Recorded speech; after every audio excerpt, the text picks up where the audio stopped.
ये वीडियो देखने के बाद ना आपको कभी भी ऑर्गेनाइजेशन स्ट्रक्चर में कभी भी दिक्कत नहीं आएगी। आई नो आप थोड़े कंफ्यूज होते हो कि सर ये डिविजनल स्ट्रक्चर और मल्टी डिविजनल स्ट्रक्चर में क्या डिफरेंस है, मल्टी डिविजनल स्ट्रक्चर और एसबीओ में क्या डिफरेंस है। बट ये वीडियो देखने के बाद ना आपका सारा कंफ्यूजन क्लियर होने वाला है। और उसी के साथ हमने ये सारे डेटा को ना ऑर्गेनाइजेशन स्ट्रक्चर को टेबल फॉर्मेट में प्रेजेंट किया है। बिकॉज मैंने एक चीज नोटिस की कि आईसीआई ने ना ये सारा इन्फॉर्मेशन पैराग्राफ फॉर्म में दिया है, बट जब वो क्वेश्चन पूछते हैं ना तो वो क्वेश्चन एक स्पेसिफिक चीज के बारे में पूछते हैं। और बहुत बार जब हम वो पैराग्राफ पढ़ते हैं तो हमको वो तुरंत क्लिक नहीं होता कि यार ये स्पेसिफिक क्वेश्चन के लिए कैसे आंसर लिखना है। इसलिए मैंने ये सारी चीजों को समझा है। ये पूरे डेटा को हमने टेबल फॉर्मेट में प्रेजेंट किया है और जिस जिस एरिया में वो क्वेश्चन पूछते हैं उस एरिया को यहाँ पे बाइफरकेट कर दिया है। जिससे अगर ऐसे नहीं पूछा कि सिंपल स्ट्रक्चर कौन से सिचुएशन में लगाया जाता है तो आपको तुरंत क्लिक हो जाए कि ये 3 सिचुएशंस में सिंपल स्ट्रक्चर लगाया जाता है। उसी के साथ ये पढ़ना बहुत ज्यादा इंपॉर्टेंट है बिकॉज हर अटेम्प्ट में इसके बारे में क्वेश्चन आता ही आता है। तो hello everybody, this is CA Siddhant Mehta and let's start your revision for chapter number 5 that is strategy implementation and evaluation. और इस पार्ट में हम ऑर्गेनाइजेशन फ्रेमवर्क के बारे में पढ़ने वाले। यहाँ पे आता है आपका McKinsey 7S model and organization structure. Let's start with McKinsey 7S model. ये मॉडल कहता है कि अगर आपको स्ट्रेटेजी को इंप्लीमेंट करना है ना, और आपको स्ट्रेटेजी को सही तरीके से इंप्लीमेंट करना है, प्रॉपरली इंप्लीमेंट करना है, देन आपको ये 7 एलिमेंट्स पे काम करना पड़ेगा। अगर ये 7 एलिमेंट्स एक दूसरे के साथ सही तरीके से इंटरैक्ट कर पा रहे हैं ना, तभी आपकी स्ट्रेटेजी एकदम प्रॉपरली इंप्लीमेंट हो जाएगी। McKinsey 7S model is a tool which is used to assess organizational design by examining how these 7 elements interact with each other to drive effectiveness. How these 7 elements interact with each other to drive effectiveness.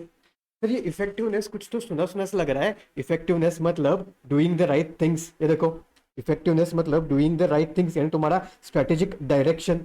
तो McKenzie 7S model बोलता है कि अगर आपने ये 7 elements पे अच्छी तरीके से काम किया ना, ये 7 एलिमेंट्स को एक दूसरे से अच्छे से इंटरैक्ट किया, then your organization will be on the strategic direction path which you wanted. तो ये 7 एलिमेंट्स को ना 2 हिस्सों में बांटा। एक है हार्ड एलिमेंट्स और दूसरा है soft elements. Hard elements are those things which are controlled by the management, and soft elements are those things which are shaped by the culture, which are shaped by the people who are there within the organization.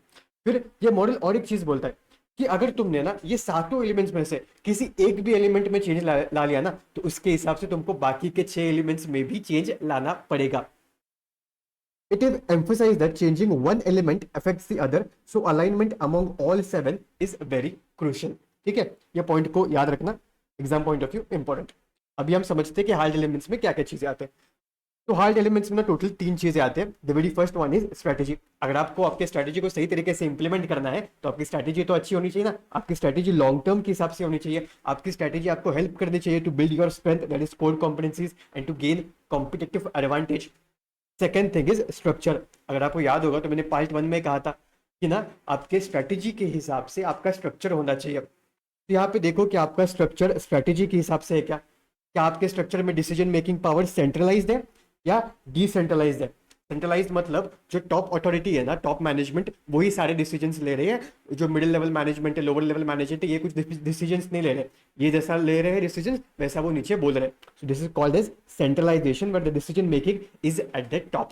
और decentralized मतलब top management ने ना थोड़ी सी authority दी है अपने divisional heads को, डिविजनल मैनेजर्स को, कि तुम तुम्हारे डिविजन के डिसीजन लो। इसको हम कहते हैं the decision making is spread out entire in entire organisation.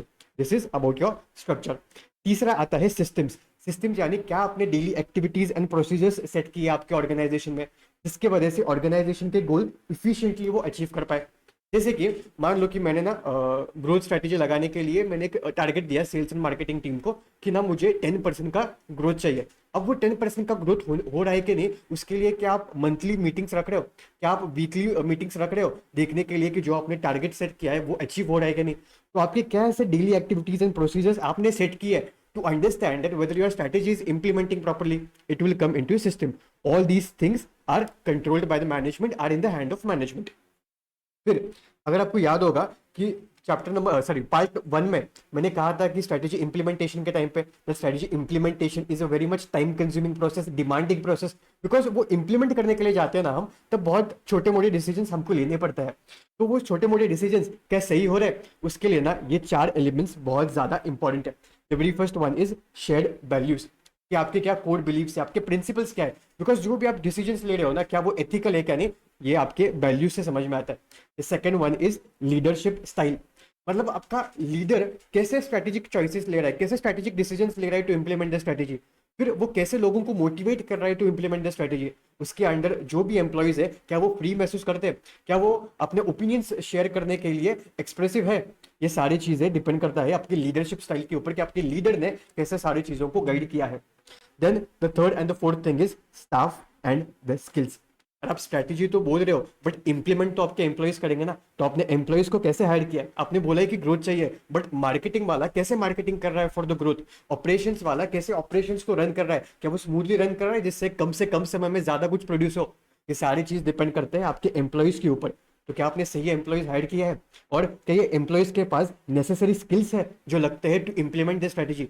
These are the last two things. The staff means organization style and pull its people, and the skill means the key abilities and the core competencies of employees that impact performance. So McKinsey 7S model कहता है कि ये सातों elements पे काम करो और तुम्हारी स्ट्रेटेजी सही तरीके से इंप्लीमेंट हो जाएगी। And the most important point here is कि अगर आपने एक भी चीज में चेंज लाया तो आपको बाकी के 6 चीजों में चेंज लाना पड़ेगा, ठीक है।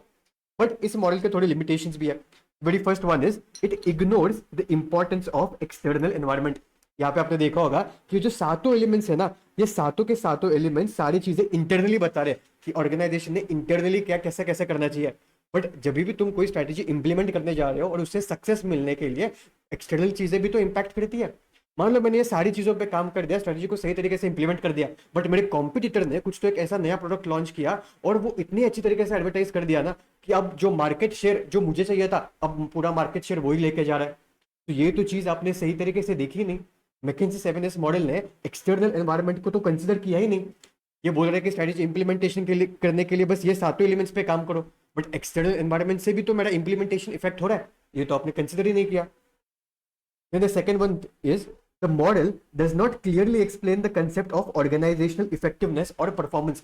ये कह रहा है कि ये सातों एलिमेंट्स पे काम करो और आपको इफेक्टिवनेस अचीव हो जाएगा, बट इफेक्टिवनेस को डिफाइन तो करो, बताओ तो सही कि अगर आप आपका मार्केट शेयर अगर इतने परसेंटेज से बढ़ गया, आपको अगर ग्रोथ इतने परसेंटेज से मिल गई तो हम बोलेंगे कि अगर ऑर्गेनाइजेशन इज इफेक्टिव। आपने इफेक्टिवनेस को डिफाइन ही नहीं किया। तो this model does not clearly explain the concept of organizational effectiveness, इसलिए मैं सातों एलिमेंट्स पे काम भी करूं और मुझे समझेगा कैसे कि मैं इफेक्टिव हूं कि नहीं। The third thing is this model is viewed as a static means rigid and not adaptive to the real time decision making. आजकल ना कंपटीशन इतना ज्यादा बढ़ गया है ना कि अगर कॉम्पिटिटर ने कोई भी नया मूव लेके आ गया, अगर गवर्नमेंट ने कुछ भी रेगुलेशन चेंज कर दिया तो मुझे तुरंत डिसीजन लेना पड़ता है और उसको तुरंत इंप्लीमेंट भी करना पड़ता है। बट ये मॉडल ना बहुत टाइम कंज्यूमिंग मॉडल है। ये कहता है कि अगर तुमने एक चीज में भी चेंज ला लिया तो बाकी के 6 चीजें वैसे चेंज करो। तो all these things will take time, और आज के जमाने में मुझे क्विक डिसीजन लेना है, क्विक चीजों को इंप्लीमेंट करना है। So this model will not help me in real time decision making. The fourth thing is it is generally criticized for missing out the real gaps in conceptualization and execution of strategy. मतलब ये कहता है कि तुम्हें ना तुम्हारा structure तुम्हारे strategy के हिसाब से रखना चाहिए, बट कौन सा स्ट्रक्चर कौन सी स्ट्रेटेजी के लिए सुटेबल है उसने ये बताया नहीं। मतलब इसने मुझे कंसेप्ट तो पूरा अच्छे तरीके से समझा है, बट एग्जीक्यूशन के टाइम पे मुझे कैसे स्ट्रेटेजी रखना है, मुझे कैसे स्ट्रक्चर रखना है फॉर द पर्टिकुलर स्ट्रेटेजी, ये तो आपने बताई नहीं। So this is also the limitation of McKinsey 7S model. Now let's see the question. देखो पास्ट एग्जाम में आया था तो इंपॉर्टेंट है। Voya Limited is a venture in the market present for a decade. Till 2023, it was working on the values and vision of the founder while operating in the limited area of operation. Growth opportunities exist for Voya Limited considering the changing environment. Company is interested to leverage new skills in the marketing, technology, product development, and financial management. As a known fact, modifying one aspect might have a ripple effect on other elements. कुछ तो सुना सुना सा लग रहा है but clear नहीं हो रहा है किसके बारे में पूछ रहा है। The company wants to understand various hard and soft elements which are interrelated with each other in the company and having bearing on effective operational results. मतलब ये कुछ ना कुछ तो मैकेंजी 7S मॉडल के बारे में बोल रहे हैं, बिकॉज यहाँ पे उन्होंने हार्ड एलिमेंट्स और सॉफ्ट एलिमेंट्स के बारे में पूछा. But let's read the entire question first. As a strategist, you intend to prepare a questionnaire based on both types of elements. By analyzing the organizational design, the responses to the same will help in finding an answer to ensure effectiveness through the interaction of such elements. By question to पूछ. Briefly discuss the strategic model you will use to given situation. मतलब इसमें मैं कौन सा model use करूंगा? Definitely मैं McKenzie 7S model को use करूंगा. और also state the limitations of this model. मतलब ये पूरा ही पूछ रहा है मुझे. मतलब पहले मैकेंजी 7S मॉडल पूछ रहा है, फिर इसमें मुझे हार्ड एलिमेंट्स भी लिखने पड़ेंगे, सॉफ्ट एलिमेंट्स भी लिखने पड़ेंगे, और उसी के साथ उसके लिमिटेशन के 4 पॉइंट्स भी लिखने पड़ेंगे. तो पहले मैं ये लिखूंगा कि मैं मैकेंजी 7S मॉडल को कोट करूंगा. In addressing the strategic needs of Boya Limited, the McKinsey 7S model is an effective tool to consider. This model focuses on interaction of hard and soft elements within an organization, suggesting that modifying one aspect might have ripple effect on the other elements. फिर hard elements के जो 3 चीजें मैं उसको coat करूंगा, soft elements के जो 4 चीजें मैं उसको कोट करूंगा, और लिमिटेशंस के जो 4 पॉइंट है ना, मैं उसको कोट करके आंसर फिनिश कर दूंगा. ठीक है, एक बार ये सारी चीजों को देख लो. अभी पॉज करो. ठीक है, आई थिंक आपने देख लिया होगा और कर लिया होगा. अभी हम आता है ऑर्गेनाइजेशन स्ट्रक्चर के ऊपर. अगर आपको याद होगा कि पार्ट 1 में मैंने ना आपको कहा था कि ना मेरा एक मुंबई में स्टोर है और ना मुझे ग्रोथ स्ट्रेटेजी लगानी थी, एक्सपांशन स्ट्रेटेजी लगानी थी. इसके लिए मैंने सोचा कि अब ना मैं दिल्ली में स्टोर डालूंगा. बट जो मुंबई का स्टोर था ना, वहां पे मैं सिंपल स्ट्रक्चर में सारी चीजों को इंप्लीमेंट करता था. मतलब एज ए ओनर मैं ही सारी चीजों को मॉनिटर करता था, मैं ही सारे डिसीजंस लेता था. बट आज जब मैं मुंबई से दिल्ली में स्टोर डाल रहा हूँ, तो being owner it's not possible for me to look out for Mumbai store also and to Delhi store also. ऐसा तो नहीं मैं कर सकता कि 3 दिन में मुंबई में रुकूँ, सारी चीजें देखूँ, 3 दिन में दिल्ली में जाऊँ, सारी चीजें देखूँ कि सब चीजें कैसी हो रही है. सो अब ना मैं जब मैं एक स्ट्रैटेजी को लगा रहा हूँ, जब मैं स्ट्रैटेजी सोच रहा हूँ कि मुझे ग्रोथ स्ट्रैटेजी लगानी है, तब वो ग्रोथ स्ट्रैटेजी को इंप्लीमेंट करने के लिए मैं सिंपल स्ट्रक्चर में मेरे बिजनेस को रन नहीं कर सकता. अब मुझे मेरा ऑर्गेनाइजेशन स्ट्रक्चर को बदलना पड़ेगा. मुझे सिंपल स्ट्रक्चर से डिविजनल स्ट्रक्चर में जाना पड़ेगा, जहाँ पे मैं एक दिल्ली का एक डिवीजन बनाऊंगा, मुंबई का एक डिवीजन बनाऊंगा, दिल्ली के डिवीजन के लिए एक हेड को अपॉइंट करूंगा, मुंबई के डिवीजन के लिए एक हेड को अपॉइंट करूंगा, और उनको बोलूंगा कि ये स्ट्रैटेजी लगानी है, और डिवीजन वाले को बोलूंगा कि इंप्लीमेंट करने के लिए. फिर मुंबई वाले को बोलूंगा कि भाई मुझे ये स्ट्रैटेजी लगानी है, मुझे ये चीज़ों पे काम करना है, और वो सारी चीज़ों को इंप्लीमेंट करेगा. तो अब मुझे ना मेरा ऑर्गेनाइजेशन स्ट्रक्चर चेंज करना पड़ेगा. तो बहुत बार जब भी मुझे स्ट्रैटेजी को इंप्लीमेंट करना रहता है, तो मुझे ऑर्गेनाइजेशन स्ट्रक्चर को बदलना पड़ता है for effective implementation of the strategy. The organization structure plays a critical role in strategy implementation.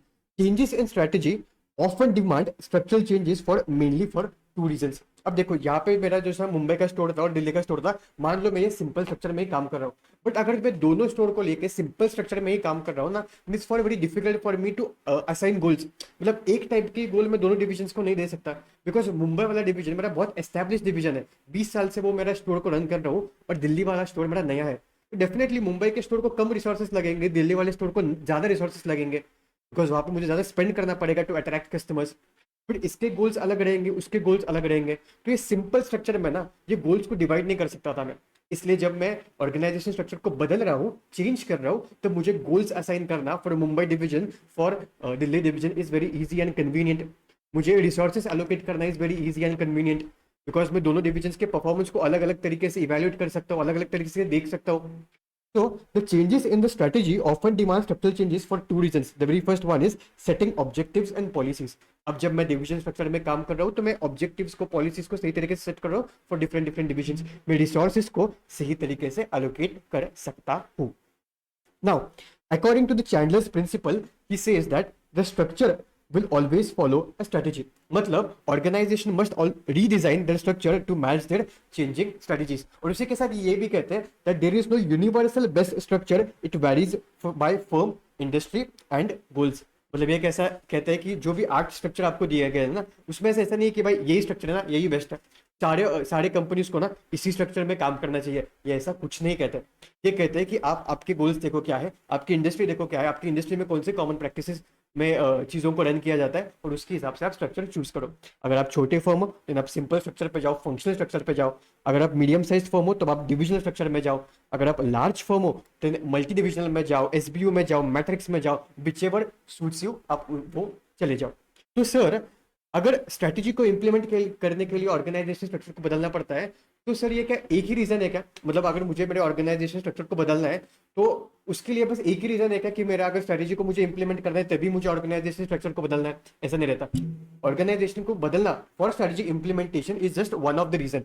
बाकी के रीजन के लिए भी आप ऑर्गेनाइजेशन स्ट्रक्चर को बदल सकते हो। जैसे कि आपके बहुत ज्यादा मैनेजमेंट के लेयर्स हो गए, नहीं तो फ्रीक्वेंट एंड अनप्रोडक्टिव मीटिंग्स हो रहे, डिपार्टमेंटल कॉन्फ्लिक्ट्स हो रहे, मैनेजर्स के ऊपर बहुत ज्यादा काम का लोड आ रहा है, आपके ऑब्जेक्टिव्स अचीव नहीं हो पा रहे, तभी भी आप आपके ऑर्गेनाइजेशन स्ट्रक्चर को बदल सकते हो। स्ट्रैटेजी इंप्लीमेंटेशन के लिए बदलना it is just one of the reason. ठीक है। अब बहुत बार क्या होता है that your structure can also influence the strategy. क्या कहा मैंने? Your structure can also influence the strategy. मतलब मान लो कि मैंने अभी सोचा कि यार मुझे ना डिविजन स्ट्रक्चर में काम करना है, और अभी सिंपल स्ट्रक्चर में मैं काम कर रहा था, अभी डिविजन स्ट्रक्चर में काम करना है, मुंबई के लिए एक डिवीजन दे दूंगा और दिल्ली में एक डिवीजन हेड अपॉइंट कर दूंगा। बट एज अ ओनर ना मैं इतना कंफर्टेबल नहीं हूँ इस सिचुएशन में। मुझे आदत है कि मैं ही सारी चीजों को देखूं, और अगर मैं डिविजनल हेड को अपॉइंट कर रहा हूँ तो मैं पूरा ध्यान तो उस पर अच्छी तरीके से रख नहीं सकता कि वो काम कैसे कर रहा है। मान लो उसने कुछ तो सही से काम नहीं किया, तो उसने कुछ अनएथिकल काम कर दिया, तो नाम तो मेरे कंपनी का खराब होगा ना। तो यार I am not very much comfortable in divisional structure, मुझे सिंपल स्ट्रक्चर में ही काम करना है। मुझे बताओ अगर मैं सिंपल स्ट्रक्चर में ही काम कर रहा हूँ तो उसके हिसाब से मैं कैसे ग्रोथ ला सकता हूँ? तो फिर यहाँ पे डेफिनेटली मैं मार्केट डेवलपमेंट नहीं कर सकता। मार्केट डेवलपमेंट यानी selling your existing product in new market. तो मुझे यहाँ पे मार्केट पेनिट्रेशन करना पड़ेगा, मतलब selling the existing product in existing market. तो मैं मुंबई स्टोर में ही काम करूंगा, बट मैं मार्केट पेनिट्रेशन से मेरे ग्रोथ को हासिल करूंगा। तो your my structure has influence the strategy, but remember if your structure is influencing the strategy but it cannot fix a bad strategy, it cannot fix a poor management or weak product। इस चीज को अच्छी तरीके से याद रखना। ठीक है। अभी हम आते हैं आपके फर्स्ट स्ट्रक्चर के ऊपर, that is a simple structure. Simple structure ना बहुत सिंपल है। ये कहता है कि अगर आपकी एक ही बिजनेस स्ट्रेटेजी है और अगर आप एक ही जोग्राफिकल लोकेशन पे काम कर रहे हो ना, तब आप सिंपल स्ट्रक्चर लगा दो। Simple. A simple structure suits companies with a single business strategy and operations in one geographic area। तो आप अगर आप ऐसे सिचुएशन में फॉलो कर रहे हो तो आप सिंपल स्ट्रक्चर लगा सकते हो। This structure is best suited for three firms. Very first one, for the firm which is looking for focused cost leadership strategy. नहीं तो आप फोकस्ड डिफरेंशिएशन स्ट्रेटेजी पे काम कर रहे हो, नहीं तो आपकी छोटी फर्म है जहां पे ओनर और मैनेजर सारी चीजें देख रही है। आपको याद होगा तो फोकस स्ट्रेटेजी में कैसे होता है, हम एक छोटे से नीश पे ध्यान दे रहे हैं। तो अगर आप ऐसी चीज है कि आप छोटे से नीश पे ध्यान दे रहे हैं, एक ज्योग्राफिकल लोकेशन के एरिया में काम कर रहे हैं, तो definitely you can follow a simple structure. नहीं तो अगर आपकी छोटी फर्म्स है, मतलब हमारे जो लोकल शॉप्स रहते हैं ना हमारे घर के आजू बाजू, ये लोकल शॉप जहाँ पे ओनर भी काम करते रहते हैं, मैनेजर भी सेम काम करते रहते हैं, मतलब ओनर ही कस्टमर से बात कर रहा है, मैनेजर भी कस्टमर से बात कर रहा है। तो ये सारी चीजों में अगर आपकी छोटी फर्म है तभी भी आप सिंपल स्ट्रक्चर को फॉलो कर सकते हो। यहाँ पे कैसे होता है सिंपल स्ट्रक्चर में ना, ऐसा स्ट्रक्चर रहता है नॉर्मल, ओनर है और ओनर के अंडर मैनेजर है, और यही दो ही लोग ना सभी फंक्शंस के काम करते रहते हैं। मतलब यही दो ही लोग मार्केटिंग के रिगार्डिंग सोचते हैं कि यार मार्केटिंग कैसे करना है, क्या करना है। फिर यही दो लोग अगर किसी नए एम्प्लॉय को हायर करना है तो यही इंटरव्यू लेते हैं, अकाउंटिंग का काम भी यही करते हैं। तो सारे फंक्शनल डिपार्टमेंट्स का काम यही करते हैं। ऐसा होता है सिंपल स्ट्रक्चर में। मतलब आप एक स्पेशल पर्सन को हायर नहीं कर रहे कि यार तू ना फाइनेंस का काम देखते जा, तू अकाउंट्स का काम देखते जा, तू एचआर का काम देखते जा, ऐसे नहीं। ये सारे, ये ओनर और मैनेजर, ये दोनों ही लोग सारे काम करते रहते हैं। This is a simple structure because आपका बिजनेस अभी इतना बड़ा नहीं, आपका बिजनेस अभी छोटा है। So this is suitable for such kind of businesses. तो what are the key characteristics of simple structure? The very first one is low task specialization. आपने देखा कि यहाँ पे ना ओनर और मैनेजर वही सारे काम कर रहे हैं, आपने किसी स्पेशलाइज्ड इंसान को हायर नहीं किया for particular work. So here there is low task specialization. Then there are very few rules and low formalization. There is direct communication. ऐसे कुछ रूल्स नहीं है कि अगर मैनेजर को ओनर के साथ बात करना है तो उसको पहले अपॉइंटमेंट लेना पड़ेगा, फिर उसको मेल डालना पड़ेगा। ऐसा कुछ चीजें नहीं, आप डायरेक्टली ओनर के साथ बात कर सकते हो, आप डायरेक्टली ओनर के साथ कम्युनिकेट कर सकते हो। Your owner and manager will be monitoring all the activities, and here the decision making will be very quick. And if you want to launch a product, you can launch the product very quickly in this structure.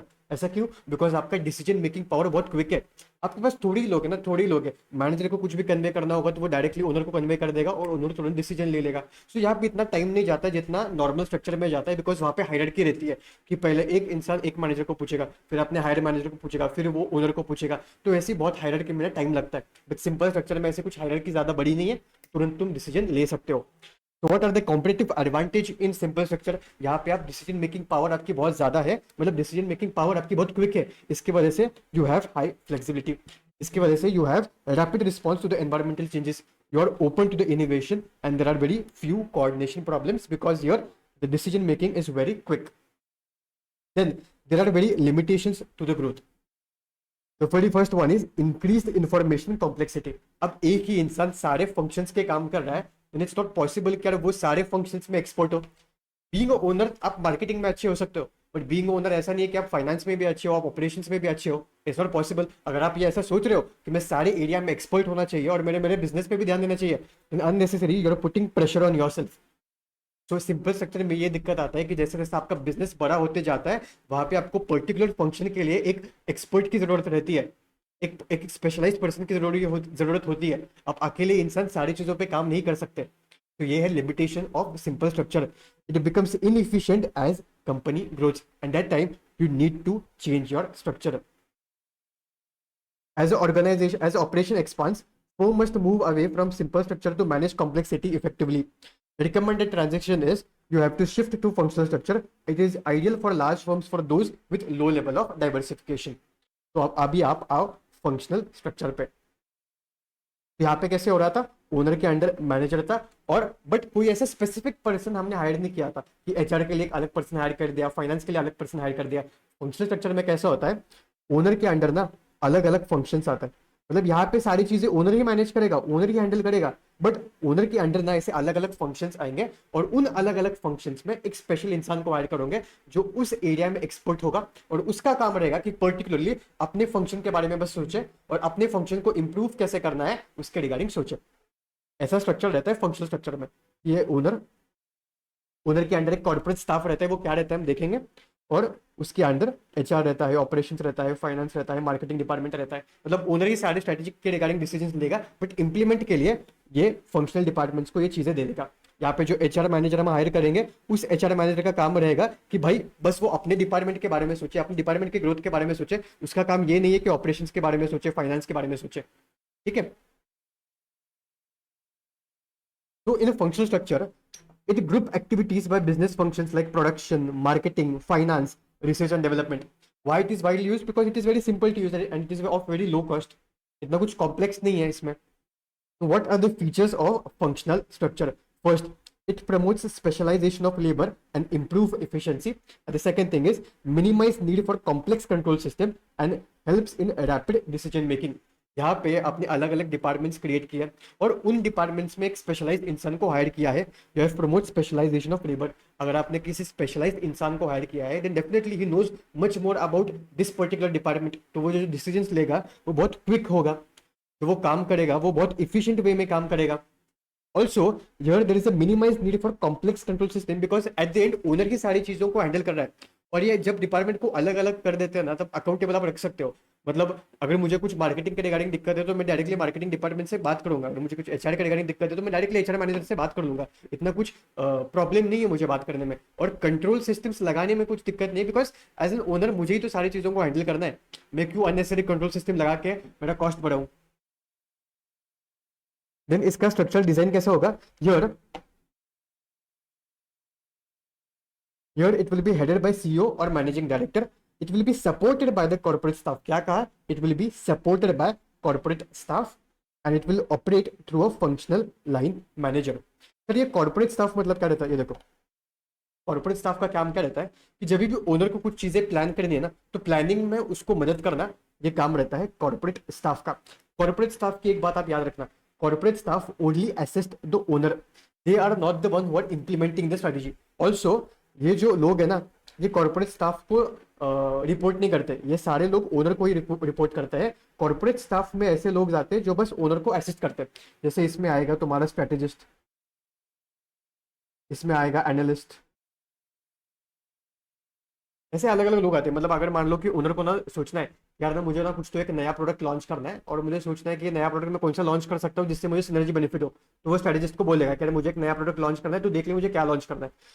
क्या हम launch कर सकते हैं जिससे हमको synergy benefit हो। तो फिर जो तुम्हारा स्ट्रेटेजिस्ट होगा वो पूरा एनालिसिस करेगा कि मार्केट में अभी क्या क्या चल रहा है, कौन सा प्रोडक्ट मैं लॉन्च कर सकता हूँ जिससे मुझे सिनर्जी का फायदा हो, और फिर वो ओनर को बोलेगा। फिर ओनर अपने एनालिस्ट को बोलेगा कि अभी ठीक है, अभी हम ये प्रोडक्ट लॉन्च करने वाले हैं, तो अभी मार्केट में एनालाइज कर कि कौन से कॉम्पिटिटर्स है, क्या नया हम चीजें कर सकते हैं। तो ये जो कॉर्पोरेट स्टाफ में लोग रहते हैं ना, ये बस ओनर को असिस्ट करते हैं for planning the strategy, and once the strategy is plan, the strategy is given to these people for implementation. ठीक है, तो ये रहते हैं तुम्हारे corporate staff. Now, what are the advantages over simple structure? The very first one is it will help overcome growth related limitations. The second one is it improves communication and coordination across functional areas. पहला, manager, एक ही manager सारे department के काम करता था, definitely can be specialize in it, but आज मैंने अलग अलग डिपार्टमेंट्स के अलग अलग स्पेशल इंसान को ऐड किया, definitely I can have a growth. Then what are the challenges or limitations in functional structure? ये बहुत इंपॉर्टेंट है। The very first challenge is difference in functional specialization may hinder coordination.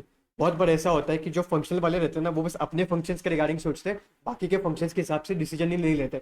जैसे कि marketing वाले ने decision लिया कि यार मुझे ना नया कंपनी ने ना नया प्रोडक्ट लॉन्च करना चाहिए, बट और वो पिच कर रहा है आइडिया ओनर को कि आप हमने नया प्रोडक्ट को लॉन्च करना चाहिए, बट ये नहीं देख रहा ऑपरेशन डिपार्टमेंट वाले से बात करके कि क्या हम नया प्रोडक्ट सच्ची में लॉन्च कर सकते हैं। ऑपरेशन डिपार्टमेंट वाला बोल रहा है कि जो एग्जिस्टिंग प्रोडक्ट हो रहा है उसमें पूरी प्रोडक्शन कैपेसिटी फिल हो रही है, नया प्रोडक्ट तो हम ला ही नहीं सकते। तो जो डिपार्टमेंट्स रहते हैं ना, ये अपने डिपार्टमेंट को कैसा ग्रो करे, अपने डिपार्टमेंट कैसा ग्रो हो, उसके हिसाब से डिसीजन लेते रहते हैं, तो वो बाकी के डिपार्टमेंट्स के बारे में नहीं सोचते। सेकेंड चीज, फंक्शनल मैनेजर्स में develop narrow views and lose sight of strategic goals. मतलब बहुत बार क्या होता है, एक एक डिपार्टमेंट्स बस अपने ग्रोथ हासिल करने के लिए डिसीजंस लेते हैं और ग्रोथ अचीव करना चालू कर देते हैं, बट आपको बस ग्रोथ अचीव नहीं करना है, आपको ग्रोथ में ये भी देखना है कि क्या हमने जो लॉन्ग टर्म गोल जो कंपनी ने सेट किया है, क्या हम जो ग्रोथ हासिल कर रहे हैं डिपार्टमेंट वाले, क्या हम ये ग्रोथ लेके उस डायरेक्शन में जा रहे हैं क्या। आप बस ग्रोथ के पीछे कुछ भी डिसीजंस ले रहे हो और आपको इवन तो आपको ग्रोथ आ रही है, बट वो उस डायरेक्शन में नहीं जा रही जिसमें आपके लॉन्ग टर्म गोल्स है, it will not be a beneficial situation for a company. तो ये भी एक लिमिटेशन है। फंक्शनल मैनेजर्स में develop narrow views and lose sight on strategic goal. तो इसके लिए सॉल्यूशन क्या है, इसका सॉल्यूशन ये है that when coordination problem grows, shift to multi-divisional structure which may be necessary to maintain strategic alignment। ठीक है, अब ये सारी चीजों को एक बार अच्छे से पढ़ लो। फंक्शनल, सिंपल, मैकेंजी सेमिनस मॉडल अच्छे तरीके से देख लो, फिर आएंगे डिविजनल और मल्टी डिविजनल के ऊपर।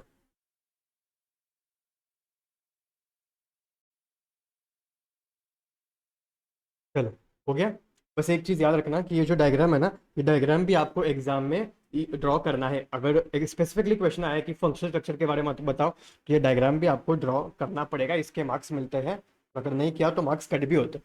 ठीक है, बस मैंने जो जैसा डायग्राम दिखाया ना वैसा मत निकालो, ये बस आपके अंडरस्टैंडिंग के लिए एग्जाम पॉइंट ऑफ व्यू से आपको ऐसे ही डायग्राम्स निकालने पड़ेंगे। ठीक है, अभी हम आते हैं डिविजनल स्ट्रक्चर के ऊपर।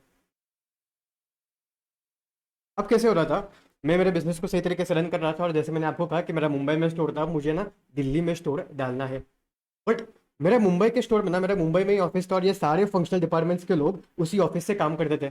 अब मुझे अलग स्टोर डालना है, तो मैं ऐसा तो नहीं बोल सकता कि आप तुम ना सब तुम सारे सब अभी दिल्ली में शिफ्ट हो जाओ, या तुम दो जन ना इधर से काम करो, तुम दो डिपार्टमेंट्स वहां पे चले जाओ, या तुम सारे जन यहाँ पे बैठो और वहां के सब काम करते जाओ। It's not possible, right. मैं एचआर मैनेजर को ऐसा नहीं बोल सकता कि तुम यहाँ पे बैठ के दिल्ली के लोगों को हायर करो। मार्केटिंग डिपार्टमेंट के वाले से मैं ये नहीं बोल सकता कि तू यहाँ पे बैठ के देख कि दिल्ली में तू कौन से मार्केटिंग कर सकता है, वहाँ पे कौन से लोकल एरियाज में तू अपने मार्केटिंग कैंपेन्स रन कर सकता है to attract customers. Definitely not. तो उसके लिए मुझे क्या करना पड़ता है, जब मेरा बिजनेस ग्रो होता है ना, जब मेरा बिजनेस एक अलग जोग्राफिकल लोकेशन पे चले जाता है, जब मैं एक अलग प्रोडक्ट लेके आता हूँ, अलग सर्विसेज देना चालू करता हूँ, तब मुझे फंक्शनल स्ट्रक्चर से डिविजनल स्ट्रक्चर पे जाना पड़ता है। यहाँ पे मैं क्या करता हूँ, आई क्रिएट डिफरेंट डिविजन्स, मतलब मैं अलग अलग डिविजन्स बनाता हूँ, और rather than having one functional department, मैं ये सारे फंक्शनल डिपार्टमेंट्स एक एक डिवीजन के अंदर रखता हूँ। मतलब ऐसा, यहाँ पे मैं ओनर, मेरे अंडर दो डिविजन्स रहेंगे, जैसे कि डिवीजन ए यानी मुंबई डिवीजन और डिवीजन बी यानी दिल्ली डिवीजन, और एक ही फंक्शनल डिपार्टमेंट के अलावा मैं उन डिविजन्स में ये फंक्शनल डिपार्टमेंट्स रख दूंगा, ये अलग अलग रहेंगे। अब ये सारे फंक्शनल डिपार्टमेंट्स का काम रहेगा कि बस अपने मुंबई डिवीजन के बारे में सोचे, ये फंक्शनल डिपार्टमेंट्स का काम रहेगा कि ये बस दिल्ली डिवीजन के बारे में सोचे, और इन डिवीजन को का ना एक हेड को अपॉइंट करूंगा। अब यहाँ पे ये जो हेड है ना, ये डिविजनल लेवल मैनेजर्स नहीं है। बहुत स्टूडेंट्स को कंफ्यूजन होता है और लगता है कि डिविजनल स्ट्रक्चर है तो ये जो हेड होगा ना तो ये डिविजनल लेवल मैनेजर होगा। नहीं, ये डिविजनल लेवल मैनेजर नहीं है। डिविजनल लेवल मैनेजर तुम तब बनते हो जब तुम्हारे पास स्ट्रेटेजी मेकिंग राइट्स है प्लस ऑपरेशन राइट है। ये जो हेड है ना, इनके पास बस ऑपरेशंस राइट है। मतलब जो स्ट्रेटेजी रहेगा for this particular division will be decided by the owner itself. Owner ही बोलेगा कि यहाँ पे कॉस्ट डिफरेंशिएशन लगाना है, कॉस्ट लीडरशिप लगाना है, क्या करना है, ये सब ओनर ही बताएगा। इन डिवीजन हेड का काम है कि बस जो स्ट्रेटेजी बोला है उसको इंप्लीमेंट करना और ये सारे फंक्शनल डिपार्टमेंट्स के साथ कोऑर्डिनेट करना कामों को। तो ये स्ट्रेटेजी को बनाते नहीं है, इसलिए ये डिविजनल लेवल मैनेजर्स नहीं है। इसको अच्छी तरीके से क्लियर रखो, इसमें बहुत सारे स्टूडेंट्स कंफ्यूज होते हैं। इनका काम है बस इंप्लीमेंट करना। और डिविजनल स्ट्रक्चर में क्या होता है, हर डिवीजन में अपने अपने फंक्शंस उनको मिलते हैं जिनका काम रहता है कि बस अपने डिवीजन के बारे में सोचे। Is it clear? Yes sir. तो why divisional structure is needed? As firm grows, managing multiple products, services, or geographical markets become difficult under a simple or functional structure. So, in a divisional structure, you organize a firm based on different markets, product, customer और processes to manage growth and complexity. तो यहाँ पे तुम divisions कैसे कर सकते हो? सबसे पहली चीज जैसे हमने की, हम geographical area से division कर सकते हैं। मतलब दिल्ली डिवीजन, मुंबई डिवीजन, ऐसे नॉर्थ डिवीजन, वेस्ट डिवीजन वैसे भी कर सकते हो। Focuses on regional needs and customer preferences. Second is by product और सर्विसेज। जैसे कि मान लो कि ना सैमसंग में ना दो ही प्रोडक्ट्स है, एक है मोबाइल और एक है वॉशिंग मशीन। अब ये दोनों प्रोडक्ट्स बहुत ज्यादा अलग है, इनका टारगेट मार्केट अलग है, इनका कस्टमर ग्रुप अलग है, और फिर उनको जो बनाने के लिए टेक्निक्स है, टूल्स लगते हैं, ये सारी चीजें अलग है। तो तुम क्या करोगे, डिविजन्स बनाओगे, एक वॉशिंग मशीन और एक mobile. You can also divide them by based on product or services if it's suitable when the product lines need separate focus. The third thing is by customers. Help serve key customer segments effectively. जैसे banks में होता है, bank वाले क्या करते हैं, corporate segment अलग रहता है, कॉर्पोरेट डिवीजन अलग रहता है, रिटेल डिवीजन अलग रहता है। कॉर्पोरेट डिवीजन में बस कंपनीज रहते हैं, एलएलपीज रहते हैं, और रिटेल डिवीजन में अपने सब इंडिविजुअल्स के काम रहते हैं।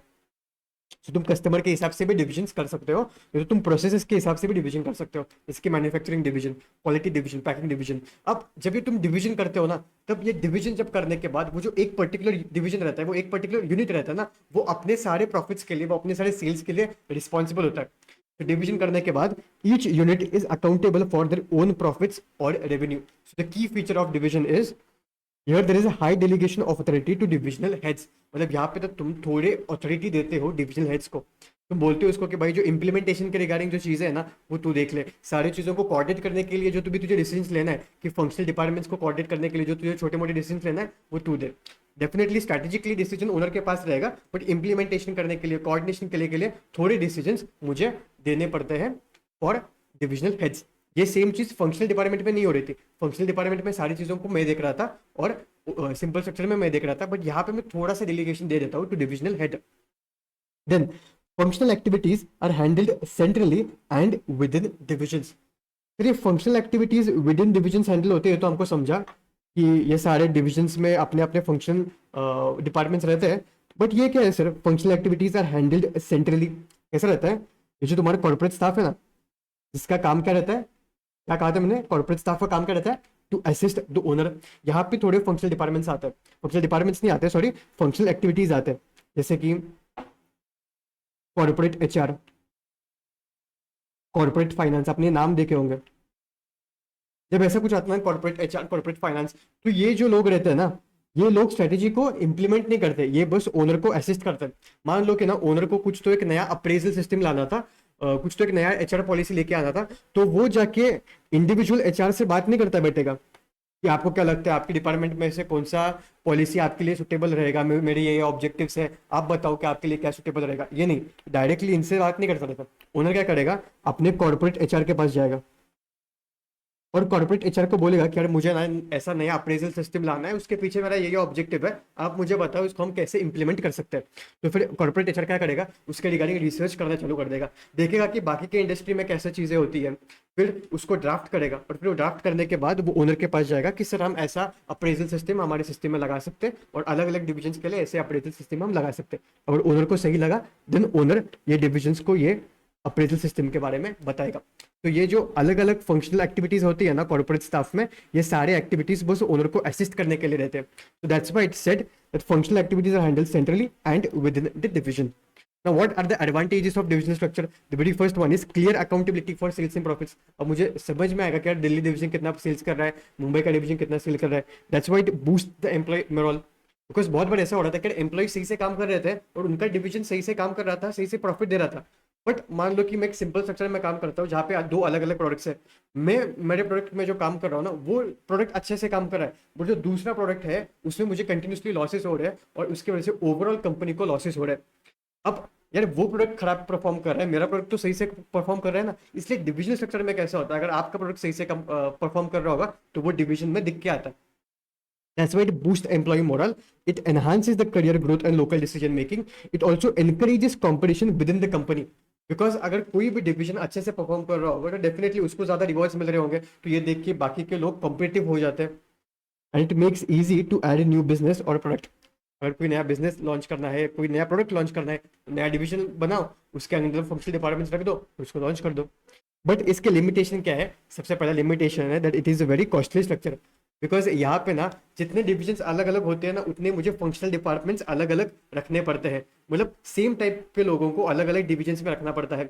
और अगर मुझे सेम टाइप के लोगों को अलग अलग डिविजन्स में रखना है तो डेफिनेटली मुझे स्किल्ड लोगों को भी लेना पड़ेगा. और अगर स्किल्ड लोगों को लेना है तो उनको पैसे देना पड़ेगा. तो costly structure due to need for duplicate staff and functional specialist in each division. हर डिवीजन में एचआर मैनेजर होगा, हर डिवीजन में मार्केटिंग मैनेजर होगा. Higher salaries should be given for the skilled employees, and here there is a need for elaborate control system. हमने यहाँ पे functional structure में देखा कि मुझे कंट्रोल सिस्टम की नेसेसिटी नहीं थी, बिकॉज ओनर ही सारे डिसीजन ले रहा था. ओनर ने अभी तक डेलीगेशन नहीं किया था, बिकॉज ओनर ही सारे डिसीजन ले रहा था. वो ओनर अच्छी तरीके से मॉनिटर कर सकता था. बट यहाँ पे कैसा हो रहा है, यहाँ पे मैं थोड़े डिसीजन के राइट डिविजनल हेड्स को दे रहा हूँ. तो मुझे देखना पड़ेगा कि यार वो सही से कर रहा है कि नहीं, सही से इंप्लीमेंट कर रहा है कि नहीं, सब चीजें एथिकली कर रहा है कि नहीं. That's why I need some control systems. Then it may lead to unequal treatment across division. यहाँ पे ऐसा हो सकता है जो डिविजनल हेड एक पर्टिकुलर डिवीजन को फॉलो कर रहा है ना, वो थोड़े अपने पॉलिसीज अलग बनाए और एक डिविजनल हेड अपने पॉलिसीज थोड़े से अलग बनाए फॉर इम्प्लीमेंटेशन. तो ऐसे चीजें हो सकते हैं विच में lead to unequal treatment across division. जिसकी वजह से एक डिवीजन को अलग ट्रीटमेंट मिल रहा है, एक डिवीजन को अलग ट्रीटमेंट मिल रहा है, because divisional heads are different. And it's hard to maintain uniform company wide practices. तो ये हुआ तुम्हारा डिविजनल स्ट्रक्चर के बारे में. अब मान लो कि मैं, जैसा हमने सैमसंग का एग्जांपल लिया था, सैमसंग में दो ही प्रोडक्ट है, एक मोबाइल है और दूसरा वॉशिंग मशीन है. यहाँ पे कैसा हो रहा है कि ओनर ही सारे राइट्स ले रहा है, ओनर ही स्ट्रेटेजिकली बता रहा है कि तुमने क्या करना चाहिए, तुमने क्या करना चाहिए. अब मान लो कि मेरा ये बिजनेस बड़ा होता गया, मेरा मोबाइल का बिजनेस बड़ा हो रहा है, मेरे वॉशिंग मशीन का भी बिजनेस बहुत ज्यादा बड़ा हो रहा है. अब ये ओनर को इतना पॉसिबल नहीं है कि सारी चीजें देखना, कि अब मैं मोबाइल में अलग क्या कर सकता हूँ, मैं यार वॉशिंग मशीन में अलग क्या कर सकता हूँ. ओनर के लिए बहुत ज्यादा प्रेशर आ रहा है और ओनर अकेला ये सारी चीजों को हैंडल नहीं कर सकता. इसलिए उसको ना अभी डिवीजन से मल्टी डिविजनल स्ट्रक्चर में शिफ्ट होना पड़ता है, जहां पे वो क्या करेगा, पर्टिकुलर डिवीजन के लिए ना एक डिविजनल सीईओ अपॉइंट करेगा, जिसके पास राइट रहेंगे to make strategy for this division. यहाँ पे डिवीजन के लिए भी एक डिविजनल सीईओ हायर करेगा, जिसके पास राइट रहेंगे to make strategy for this particular division. जिसके वजह से ओनर थोड़ा सा तो रिलैक्स हो जाएगा, बिकॉज ओनर के लिए ना इतना पॉसिबल नहीं हो रहा था कि दोनों डिवीजन साइमल्टेनियसली ग्रो हो रहे हैं. फिर साइमल्टेनियसली सोचना कि इस डिवीजन के लिए मैं क्या अलग कर सकता हूँ, इस डिवीजन के लिए क्या अलग कर सकता हूँ, इसकी वजह से ज्यादा प्रेशर ओनर के ऊपर आ रहा था. तो ओनर ने क्या किया, डिविजनल से अभी मल्टी डिविजनल स्ट्रक्चर में चला गया, जहाँ पे एक डिवीजन के लिए उसने सीईओ को अपॉइंट किया और सीईओ के अंडर ये सारे डिपार्टमेंट्स आने लग गए. जैसे कि ऐसा ओनर दो डिविजन्स, दो डिविजन्स पे अभी डिविजनल सीईओ को हायर करेंगे और इनके अंडर ये सारे लोग आएंगे. जब तुम डिविजनल सीईओ को हायर कर रहे हो ना, then this divisional CEO will become divisional यानी बिजनेस लेवल मैनेजर्स, बिकॉज इसके पास अभी स्ट्रेटेजिकली राइट्स है कि ये क्या कर सकता है. अगर ओनर ने कहा है कि यार मुझे ना दोनों डिविजन्स में ग्रोथ स्ट्रेटेजी लगानी है, तो अब ये डिविजनल सीईओ का काम रहेगा कि यार सोचना कि मैं मेरे डिवीजन के लिए क्या कर सकता हूँ. मैं कॉस्ट लीडरशिप लगा सकता हूँ, मैं कॉस्ट डिफरेंशिएशन लगा सकता हूँ, मैं फोकस्ड कॉस्ट लीडरशिप लगा सकता हूँ, फोकस डिफरेंशिएशन लगा सकता हूँ, मैं क्या लगा सकता हूँ. ये डिसीजन रहेगा डिविजनल सीईओ का. That's why this divisional CEO will be called as divisional level यानी business level managers, because they have strategic rights and also operational rights.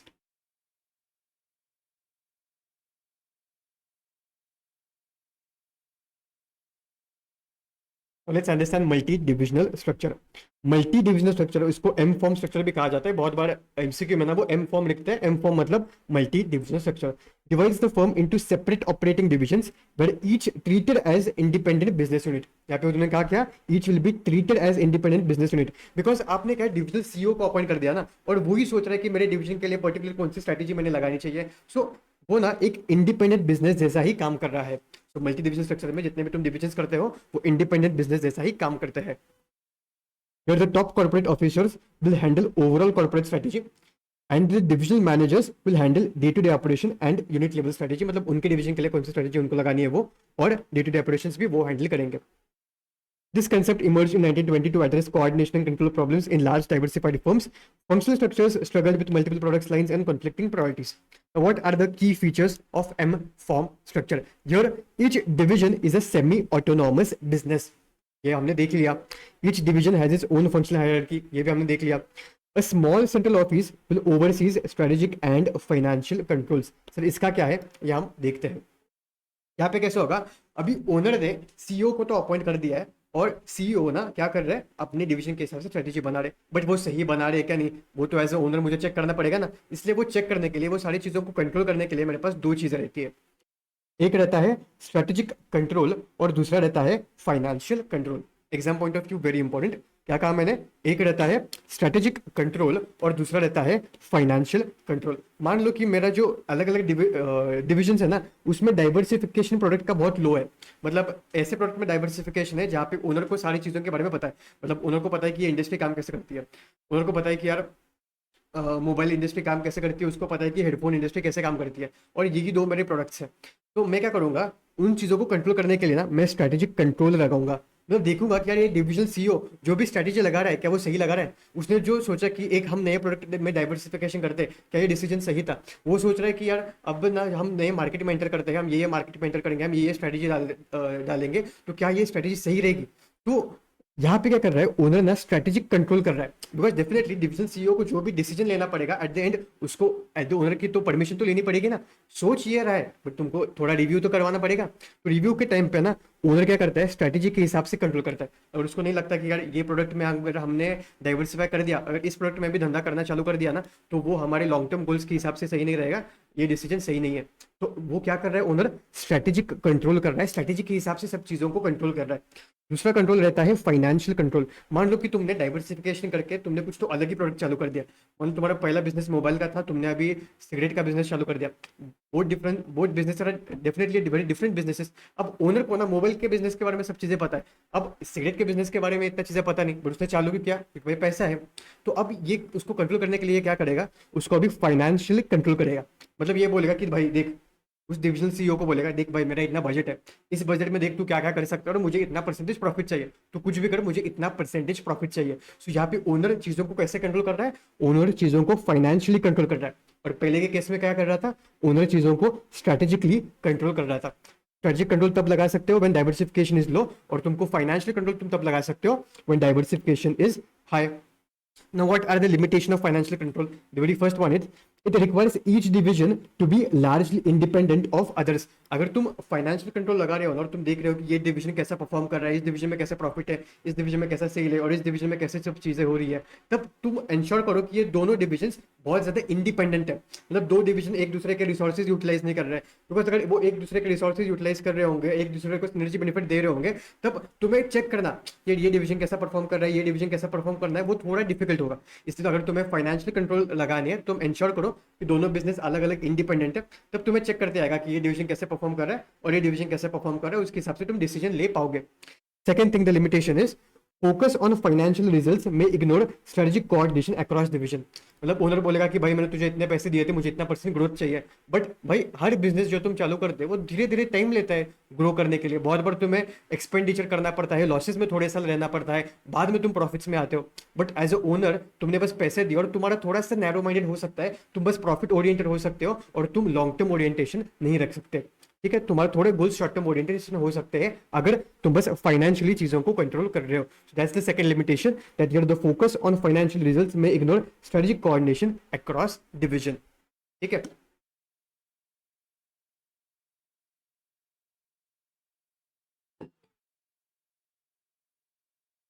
अब मेरा बिजनेस और बढ़ते चला गया, भगवान की कृपा से, और बिजनेस बढ़ता चला गया। पहला पहला था बस वॉशिंग मशीन और मोबाइल। अब मैं क्या किया, उसके साथ अलग अलग प्रोडक्ट्स भी रखना चालू कर दिया। जैसे कि मोबाइल के साथ मैंने टीवी रखना चालू कर दिया, मैंने हेडफोन्स रखना चालू कर दिया, मैंने वॉशिंग मशीन के साथ मैंने रेफ्रिजरेटर रखना चालू कर दिया, मैंने एसी बनाना चालू कर दिया। ऐसे मैं अलग अलग प्रोडक्ट्स बनाना चालू कर दिया। अब मैं ऐसे अलग अलग प्रोडक्ट के लिए अगर अलग अलग डिवीजन बना रहा हूँ और अलग अलग डिविजन के लिए मैं ऐसे सीईओ को अपॉइंट कर रहा हूँ।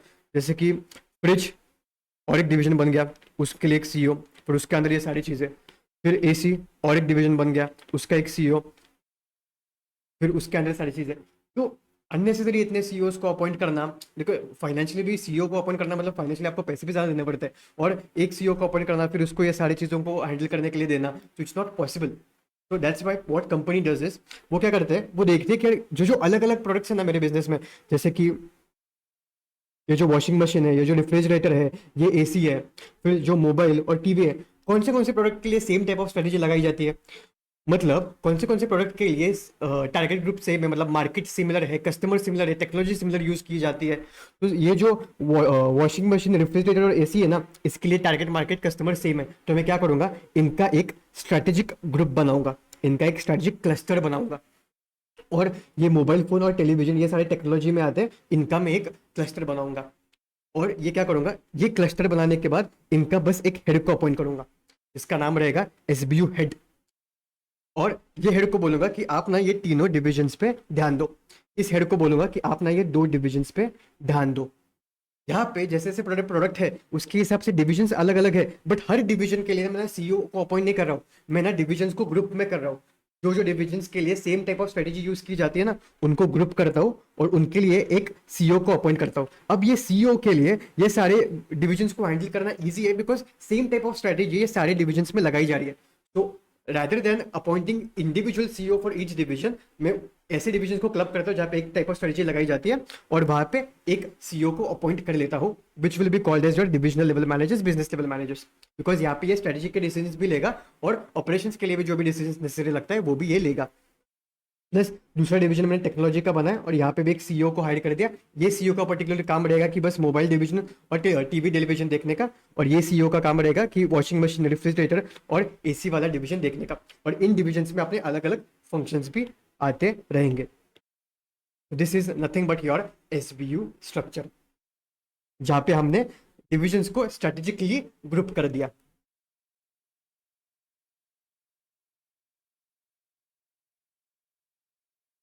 सो SBU structure is ideal for multi product multi business enterprises. Definitely अगर आपके पास ज्यादा प्रोडक्ट से ज्यादा डिविजन हो रहे हैं तभी आप एसबीयू स्ट्रक्चर को लगाओ। Managing each product individually is impractical, so businesses are grouped into SBU clusters of related businesses. SBU clusters of related businesses. हमारे यहाँ पे क्या था, washing machine, refrigerator and AC, to ensure focused strategic planning. Traditionally territorial planning cost confusion, मतलब territorial planning मतलब तुम geographically सब चीजों को बाइफर्केट करते थे कि नॉर्थ डिवीजन अलग, साउथ डिवीजन अलग। ऐसा मत करो।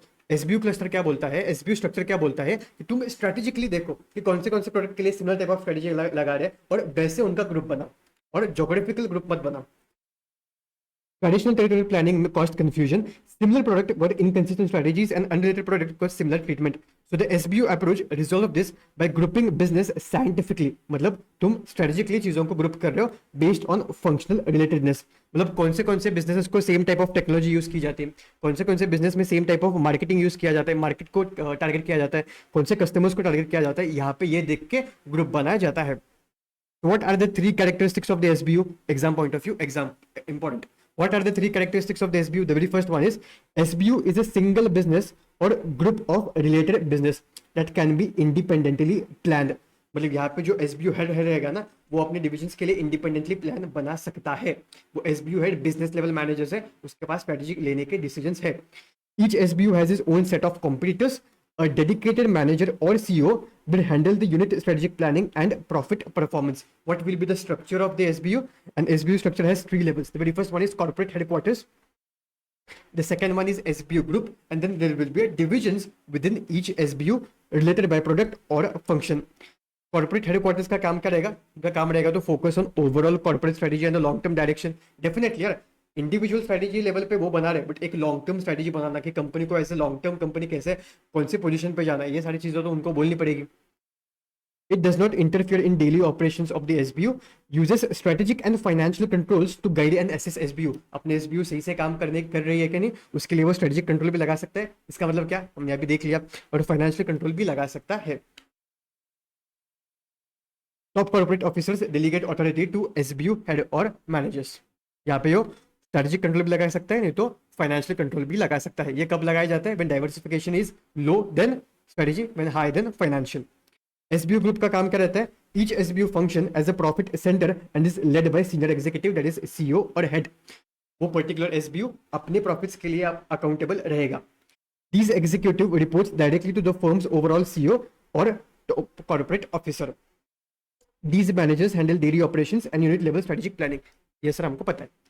इनका ग्रुपिंग करने का लॉजिक क्या रहता है, we are grouping them based upon the similar strategy they have. Businesses are grouped based on similar products, functions, technology, or customer segments. Each SBU operates with strategic freedom to define their own mission, set objectives, and respond to the market condition. मतलब overall level पे company तो अपने vision mission बनाएगी, but SBU अपने अलग से mission बना सकती है, ऑब्जेक्टिव्स बना सकती है. Reduce duplication and misalignment across units, and this structure enhance coordination, resource allocation, and performance monitoring. Then What are the benefits of SBU structure? यहाँ पे टोटल 10 पॉइंट्स दिए हैं, बट 10 के 10 पॉइंट्स आपको लिखने नहीं है एग्जाम में. वो यूजुअली 4 पॉइंट्स पूछते हैं, 5 पॉइंट्स पूछते हैं, पर उतने याद रह जाते हैं. 10 के 10 तुम याद नहीं रह सकते. यहाँ पे मैंने निमोनिक दिया है स्मार्ट ग्रुप. अगर याद रह गया ये सारे पॉइंट्स तो लिखो, बट टाइम बहुत जाएगा. पेपर इतना आपका एकदम छोटा मोटा नहीं आने वाला है, पेपर लेंदी आने वाला है. तो 6 पॉइंट्स कोट कर दिया, इट्स इनफ. अब यहाँ पे मजे की बात क्या है, जो 6 बेनिफिट्स के पॉइंट है ना, ये 6 बेनिफिट्स के पॉइंट सिमिलर एक पॉइंट को बस अलग अलग व्यू पॉइंट से बोल रहे हैं. What are the benefits of SBU structure? The very first point is here we are using scientific grouping method for strategic planning. मतलब यहाँ पे हम जो ग्रुप्स बना रहे हैं वो ऐसे ग्रुप्स बना रहे हैं जहाँ पे similar type of strategy use की जाती हो. तो SBU offer a scientific method of grouping of business in a multi-business cooperation, helping structure and effective strategic planning. Because अगर मैं सेम टाइप ऑफ स्ट्रेटेजी लगा रहा हूँ ना, तो मैं एक SBU हेड को अपॉइंट कर सकता हूँ, और उस SBU हेड के लिए ये सारे डिविजन्स को हैंडल करना ईजी रहता है, because same type of strategy लगाई जाती है. It is more effective than territorial planning. पहले मैं क्या करता था, चीज़ों को बस जोग्राफिकली डिवाइड करता था, बट अब मैं जोग्राफिकली नहीं डिवाइड कर रहा हूँ, मैं स्ट्रेटेजी के हिसाब से डिवाइड कर रहा हूँ. Third thing is because of which it alliance strategic treatment for related businesses. Related businesses with an SBU are treated as one unit for strategic planning and priority setting, ensuring focused attention. The fourth point is regrouping based on functional relatedness. मतलब मान लो कि तुम ना SBU के आने के पहले divisional structure में काम कर रहे थे, जहाँ पे तुमने 2 डिविजन बनाए थे ज्योग्राफी के हिसाब से, बट अभी तुमको अगर SBU में आना है तो वो तुमको ना ज्योग्राफी का डिवीजन निकालना पड़ेगा और तुमको स्ट्रेटेजी के हिसाब से डिविजन बनाने पड़ेंगे. So here you have to regroup based on functional relatedness. Relation. Businesses are analyzed and regrouped into distinct SBU based on functional relatedness, making each unit strategically clear. The fifth point is transfer or separate unrelated business. अगर तुम कोई SBU में ऐसा कोई unrelated business है तो देखो उसके लिए कोई specific SBU है क्या, नहीं तो उसके लिए एक separate SBU create करो. SBU structure removes confusion and vagueness in business grouping, allowing proper priority setting and resource allocation. देखो एक ही पॉइंट को ना, एक ही वो स्ट्रेटेजिक प्लानिंग को, वो स्ट्रेटेजिक ग्रुपिंग के पॉइंट को ना 6 अलग व्यू पॉइंट से लिख गया है. अगर याद रह रहा है तो लिख लो, नहीं तो मैं आपको पॉइंट्स भी बोलूंगा जो आपको अगर याद रख के लिखने हैं तो आप वो पॉइंट्स लिख सकते हो. 10 पॉइंट एक्सप्लेन करने के बाद बताता हूँ. 7 point is recognizes unique strategic identity for each SBU. मतलब हर SBU के अपने कॉम्पिटिटर्स अलग रहेंगे, हर SBU के लिए तुमको अलग अलग स्ट्रेटेजी लगानी पड़ेगी. Every SBU has its own unique mission, objectives, competition and strategy, making each a separate business from a strategic standpoint. Own strategy and competitors per SBU, ये हमने अभी देख लिया. Each SBU has its own set of competitors and follow its own strategy, allowing better market responsiveness. फिर 9th one क्या होगा, हर SBU के लिए एक CEO रहेगा जिसको अकाउंटेबल ठहराया जाएगा for that particular SBU. Every SBU has a CEO which is responsible for strategic planning and profit performance with control over key profit affecting factors. And the last one is it promotes clarity in related for diversification. Helps the corporate body assess whether the SBU should be related and how. Why similar technology, product types, customer segments, वही same चीज़ है. यहाँ पे अगर आपको 5 points याद रखना है ना, तो आप ये 5 पॉइंट्स याद रखें.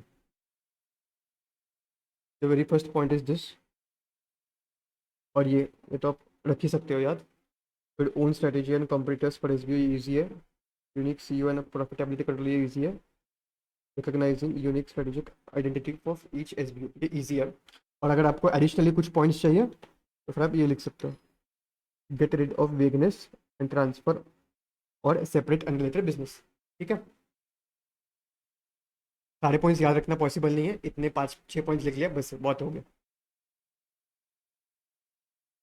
क्वेश्चन देखते हो, ये बहुत बार पूछा है इसलिए एग्जाम में पूछने के चांसेस है।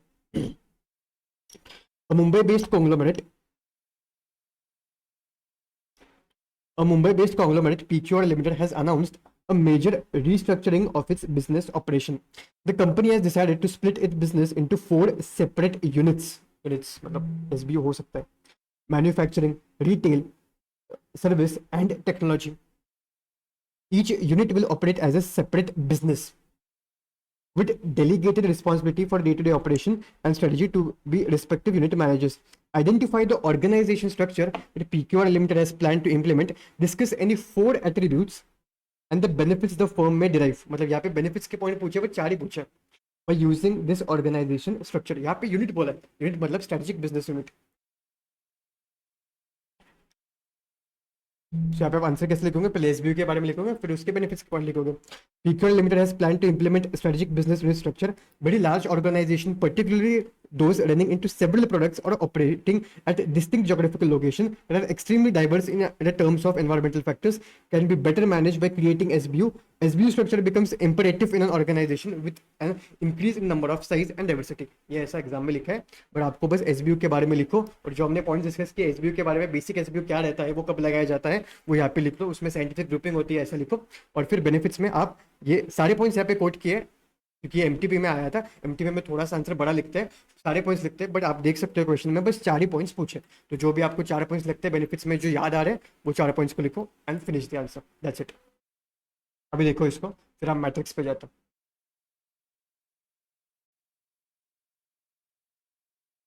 हो गया।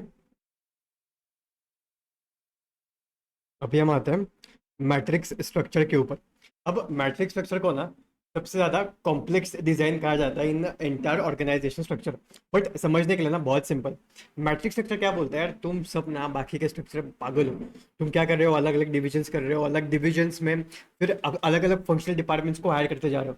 मैं तो ऐसा नहीं करता, मैं क्या करता, एक ही सेट ऑफ फंक्शनल डिपार्टमेंट्स रख देता, मतलब HR department, marketing department, finance department, और जैसे जैसे अलग अलग प्रोजेक्ट्स पे काम चालू हो रहे हैं, नहीं तो जैसे जैसे अलग प्रोडक्ट्स पे काम चालू हो रहे हैं वैसे मैं लोगों को वहां पे पोस्टिंग कर देता।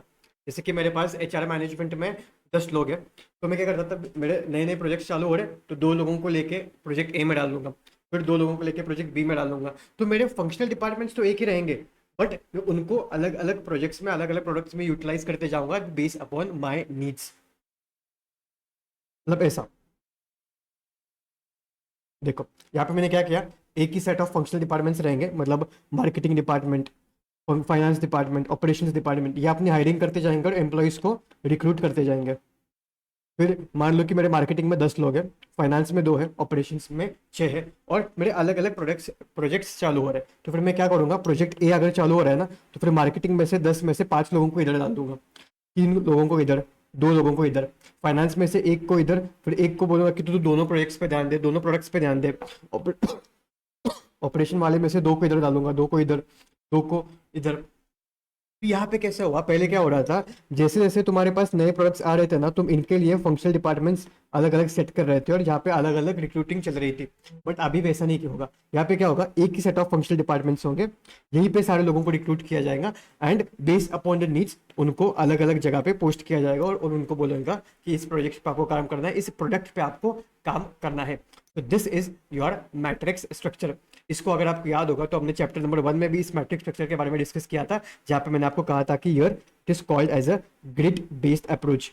Matrix structure is also called as a grid based approach because यहाँ पे ये जो एम्प्लॉय रहता है ना, इसको इसके हेड को भी, मतलब अपने फंक्शनल डिपार्टमेंट के हेड को भी क्या करना है, रिपोर्ट करना है, और अपने प्रोजेक्ट वाले हेड को भी रिपोर्ट करना है। ये इसको भी रिपोर्ट करेगा, इसको भी रिपोर्ट करेगा, ये वाला अपने ऑपरेशन हेड को भी रिपोर्ट करेगा, अपने प्रोजेक्ट हेड को भी रिपोर्ट करेगा। That's why it is called as a grid based approach. ठीक है, अब सर ऐसा क्यों होता है, कब किया जाता है, ये सारी चीजों को अभी हम समझने वाले हैं। So a matrix structure is a type of organization structure that combines both functional and product forms simultaneously at the same level. Here, it means the employee has to report to the two bosses. The very first one is functional manager, like the head of their particular functional department, this key engineering or marketing. And the second one is product or project manager, which is responsible for particular product or project. So here there will be a dual reporting which will help balance technical expertise from the function with market focus from product teams. Now, why and when this matrix structure is used? ये तब use किया जाता है जब तुम एक complex environment में काम कर रहे हो, या तुम्हारा ना तुमने फंक्शनल डिविजनल लगा लिया बट उससे कुछ काम नहीं हो रहा है. When matrix structure is used when neither functional nor divisional structure alone is given you the results are effective for implementing the strategy and it is best suited for complex organization. पर sir complex organisation मतलब तुम ऐसे environment में काम कर रहे हो जहाँ पे एक्सटर्नल एनवायरनमेंट बहुत ज्यादा डायनेमिक है, जहाँ पे बहुत सारी चीजें तुरंत बदलती जा रही है. You can use this matrix structure when the external environment is highly dynamic, and the second thing is there are multiple variables and all have equal strategic priority. मतलब बहुत ज्यादा अलग अलग वेरिएबल्स और तुमको सबको इक्वल स्ट्रेटेजिक प्रायोरिटी देनी है, तब तो मैट्रिक्स स्ट्रक्चर का इस्तेमाल कर सकते हो. Such organization often pursue strategic involving for new products, new customer groups and technical innovation. मतलब मान लो कि तुम्हें ना कुछ तो एक नया प्रोडक्ट लॉन्च करना है, अब वो नया प्रोडक्ट के बारे में सोचने के लिए रेदर देन उसका अलग डिवीजन बना के अलग फंक्शनल डिपार्टमेंट्स को लोगों को हायर करने से अच्छा तुम क्या करोगे, अलग अलग डिपार्टमेंट से थोड़े लोगों को लोगे और उनको बोलोगे कि यार ये नए प्रोडक्ट के बारे में रिसर्च करना है, ये नए प्रोडक्ट के ऊपर तुमको काम करना है. बिकॉज नया प्रोडक्ट लॉन्च करना है इसका मतलब ऐसा नहीं है कि वो प्रोडक्ट सक्सेसफुली हो जाएगा. अगर मान लो कि वो सक्सेसफुल नहीं हो गया तो एटलीस्ट जो लोग तुमने लगाए थे वो प्रोजेक्ट के लिए वो बाद में अपने डिपार्टमेंट में चले जाएंगे ना. पहले कैसा होता था, अगर एक प्रोडक्ट के लिए तुमने अलग डिवीजन बना लिया तो उसके लिए डिवीजन हेड बनाओ, फिर उसके लिए फिर अलग अलग फंक्शनल डिपार्टमेंट लोगों को सेट करो. मान लो कि ये लॉस में चला गया तो फिर ये सारे लोगों का भी दिक्कत आ जाएगा, ये डिवीजन हेड का भी खर्चा कंपनी को आ जाएगा. तो इसलिए तुम मैट्रिक्स स्ट्रक्चर में अगर तुम्हें नया प्रोडक्ट को लॉन्च करना है ना तो तुम इस वे से आराम से कर सकते हो. How does it work? Employee belongs to a permanent functional that is home department. मतलब एम्प्लॉय अपने एक फंक्शनल डिपार्टमेंट में बिलोंग करेगा और उसको यूटिलाइज किया जाएगा for different different projects. They will be temporarily assigned different product units और project which functions like division, because यहाँ पे उन प्रोजेक्ट के लिए एक हेड भी रहेगा. These projects are differentiated based on product market focus and are usually temporary in nature. What are the key characteristics of matrix structure? The very first one is it is a most complex design. अगर MCQ में पूछे that which is the most complex design तो आपको याद आना चाहिए it is a matrix structure because it involves vertical and horizontal authority and communication flows. What are the other features of matrix structure? The very first one is dual line of authority and reporting. तुमको दो bosses को report करना है. There will be a shared authority. Dual budgets will be prepared. Dual source of reward and punishment. मतलब अगर इस employ ने अपने डिपार्टमेंट के गोल्स ऑब्जेक्टिव्स को अचीव कर लिए तो उसको रिवॉर्ड मिलेगा, इस प्रोजेक्ट के भी गोल्स ऑब्जेक्टिव अचीव कर लिए तो भी इसको रिवॉर्ड मिलेगा. So there will be a dual reward system for the employees. Here there is also a strong need for effective communication system and viability of unity of command. यहाँ पे कैसा है, तुम भाई एक ही एम्प्लॉय दोनों के काम कर रहे हो, तुमको कम्युनिकेशन अच्छा रखना पड़ेगा. जब ये काम देगा तो तुमको बोलना पड़ेगा कि सर मेरे अभी एग्जिस्टिंग प्रोजेक्ट हेड के काम चल रहे हैं, वो काम होने के बाद मैं आपके काम को ले सकता हूँ. जिससे कैसा होता है क्लियर कम्युनिकेशन रहता है, इसको भी समझ में आता है कि कितना कितना काम चल रहा है, मैं कितना काम दे सकता हूँ. तुमको क्लियर कम्युनिकेशन रखना पड़ेगा. And the second thing is it is the violation of unity of command. मतलब पहले कैसे होता था सारे एम्प्लॉइज एक ही बॉस को रिपोर्ट करेंगे, but here there is no one boss rule. एक एम्प्लॉय दो दो बॉसेस को रिपोर्ट करेगा. Then what are the advantages of matrix structure exam point of view important. The very first point advantages easy shut down of projects when completed. मैं project को आराम से resolve कर सकता हूँ, मुझे बाकी के लोगों का नहीं सोचने का, बिकॉज ये लोग फिर से अपने डिपार्टमेंट में चले जाएंगे और दूसरे प्रोजेक्ट के लिए पोस्ट किया जाएगा. And it encourages cross functional learning and idea exchange. यहाँ पे तुम अलग अलग डिपार्टमेंट के लोगों के साथ काम कर रहे हो, अलग अलग डिपार्टमेंट के जो एक्सपर्ट लोग हैं उनके साथ काम कर रहे हो, definitely you will have some learnings from them. Also, employees can see visible results of their work. Then there will be a multiple communication channels, and the last thing is there will be clear project objectives. Particular project के लिए तुमने project head को appoint कर दिया है, जो अपना particular goal set कर देगा कि ये प्रोजेक्ट के लिए क्या गोल्स है, ये प्रोजेक्ट के लिए क्या ऑब्जेक्टिव्स है। जब एक इंसान पर्टिकुलरली एक प्रोजेक्ट के लिए काम कर रहा रहता है ना, तब तुमको वो अचीव करने के चांसेस ज्यादा बढ़ जाते हैं, because there are clear project objectives. So these are the advantages of matrix structure. The very first one is clear project objectives, multiple communication channels, employee can see visible results, easy shutdown, and encourages cross-functional learning and idea exchange. But it can be used in the area, in the construction area, healthcare, research and defense. मतलब usually जहाँ पे ना project based काम चलते रहते हैं, वहाँ पे तुम मैट्रिक्स स्ट्रक्चर को यूज कर सकते हो. जैसे कंस्ट्रक्शन में चलता रहता है कि 3 साल के लिए प्रोजेक्ट चलेगा, 5 साल के लिए प्रोजेक्ट चलेगा, तो तब तुम अलग अलग फंक्शनल डिपार्टमेंट्स रखने से अच्छा अपने फंक्शनल डिपार्टमेंट्स के 2 लोगों को ले लेना, फिर मार्केटिंग में से 2 लोगों को ले लेना, फाइनेंस में से 1 लोग को ले लेना, ऐसा. Now, what are the challenges and conflict in matrix structure exam point of view also important? The very first one is dual reporting relationship can lead to confusion and conflict between project and functional managers. यहाँ पे क्या दिक्कत हो सकती है कि ना थोड़े झगड़े हो सकते हैं प्रोजेक्ट मैनेजर के और फंक्शनल मैनेजर्स के. वो बोलेगा कि ये एम्प्लॉय को मैंने अभी मेरे प्रोजेक्ट के लिए लिया है, आप फिर से क्यों काम दे रहे हो, वो आपका काम देने के चक्कर में आपका वो काम कर रहा है और मेरा काम नहीं हो रहा है. सो इसमें ऐसे झगड़े भी हो जाते हैं. So dual reporting relationship can lead to confusion and conflict between project and functional managers. Potential for conflicts over resource allocation and priorities, जो मैंने आपको कहा. It results in high overhead cost and requires significant planning and communication efforts. मतलब जैसे जैसे अलग अलग project चलते जाएंगे, अलग अलग प्रोडक्ट चलते जाएंगे, आपको अलग अलग प्रोजेक्ट हेड को हायर करना पड़ेगा, which will increase your overhead cost. And the last one is power battles, especially when goals are vague or technology is poorly understood. मतलब ओनर ने क्लियरली गोल को डिफाइन नहीं किया होगा ना. मतलब प्रोजेक्ट मैनेजर के पास कितने राइट्स रहेंगे उस एम्प्लॉय को यूज करने के लिए, फंक्शनल डिपार्टमेंट के मैनेजर्स के पास कितने राइट्स रहेंगे, वो कितना काम ये डिपार्टमेंट का कर सकता है, कितना काम वो प्रोजेक्ट मैनेजर का कर सकता है. अगर ये क्लियरली ओनर ने डिफाइन नहीं किया है ना, देन पावर बैटल्स स्टार्ट हो जाता है. सो अगर ये सारी चीजों को तुमको अच्छी तरीके से मैनेज करना है, then there should be a very high level of coordination and cooperation between the managers. Now, condition where matrix works the best. Important. The very first one, when idea needs to be cross fertilized across project और products. मतलब तुमको ना ये idea सही से काम कर रहा है कि नहीं, उसके ओपिनियन के लिए अलग अलग फंक्शनल डिपार्टमेंट्स के ओपिनियंस चाहिए, तो तुम वो मैट्रिक्स स्ट्रक्चर से कर सकते हो, बिकॉज यहाँ पे तुम अलग अलग डिपार्टमेंट्स के स्पेशलाइज्ड लोगों को हायर करके एक टीम बना रहे हो. The first is idea needs to be cross fertilized across project or products. Second, resources are scarce and must be shared efficiently. resources बहुत ज्यादा कम है, तो तुम अलग अलग प्रोजेक्ट्स बनाओ, उसके हेड लो, लोगों को पोस्ट करते जाओ, और फिर प्रोजेक्ट हेड डिसाइड करेंगे कि कैसे रिसोर्सेज को यूटिलाइज करना है efficiently. And the third thing is decision making and information processing need to be improved. अब ये सेम लाइन मॉड्यूल में लिखी है, बट ये थोड़ी सी कंफ्यूजिंग है. यहाँ पे ऐसा लिखना,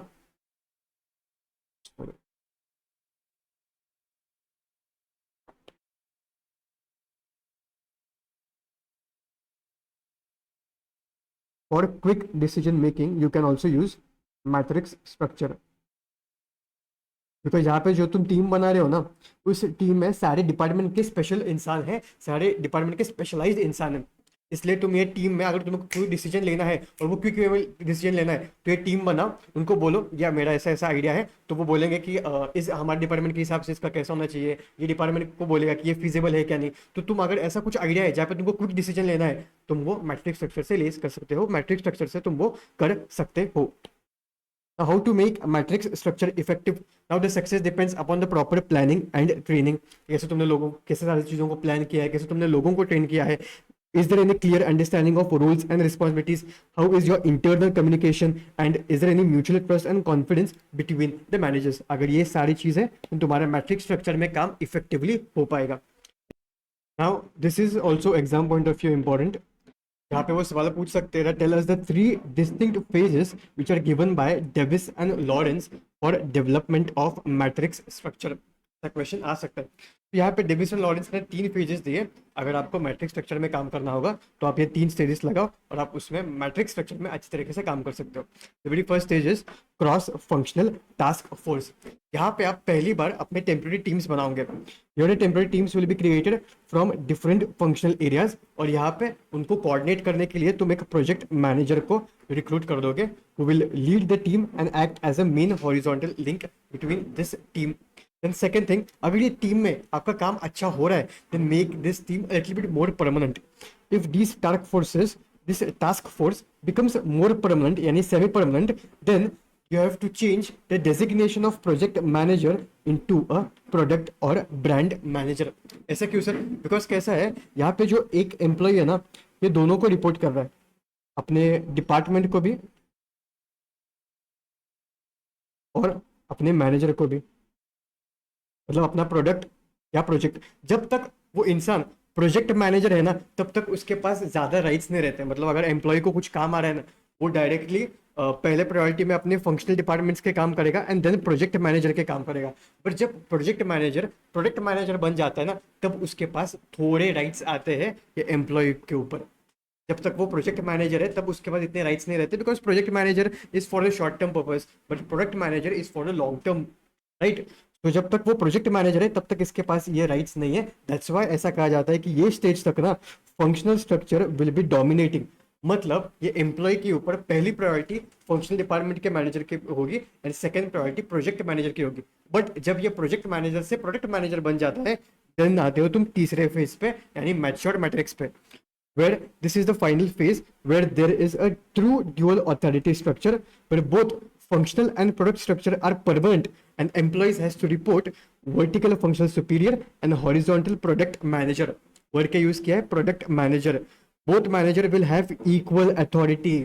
यहाँ तक कैसा था, यहाँ तक तुम प्रोजेक्ट मैनेजर थे इसलिए फंक्शनल स्ट्रक्चर डोमिनेट कर रहा था, उसका पहला प्रायोरिटी रहता था और प्रोजेक्ट मैनेजर का सेकंड। बट अगर तुमको दोनों को इक्वल प्रायोरिटी रखना है तो प्रोजेक्ट को प्रोडक्ट में कन्वर्ट करो, तब कन्वर्ट करो जब उससे तुमको रिजल्ट मिलना चालू हो जाए, ठीक है?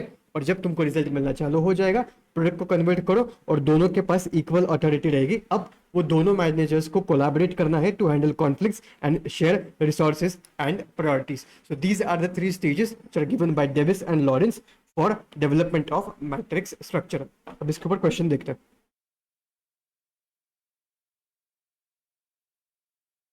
देखो पीवाईक्यू में आया था, इंपॉर्टेंट है। Now, ABC group of companies have 5 projects at different geographical location. Each project is managed by dedicated project manager.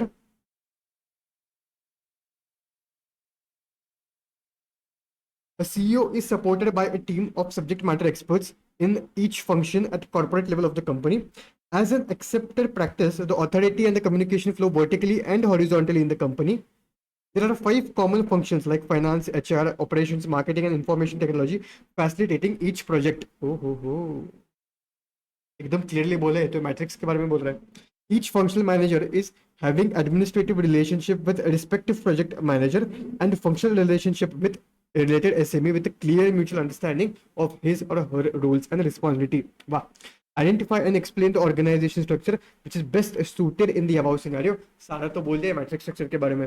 Also state the advantages and disadvantages of the above structure. मतलब पहले तो आपको matrix structure के बारे में लिखना है और फिर उसके एडवांटेजेस के पॉइंट जो हमने देखे और डिसएडवांटेजेस के पॉइंट जो हमने देखे वो आपको कोट करना है।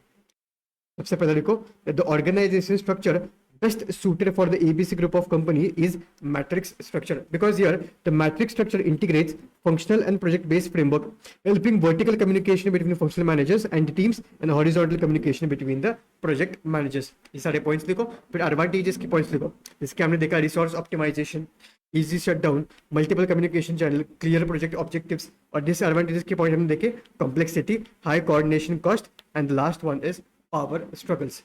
ये पॉइंट आप यहाँ पे लिख सकते हो, ठीक है? देख लो एक बार, कोई क्वेश्चंस भी देख लेना और एक बार ये अपने थ्योरी वाला पोर्शन भी देख लेना।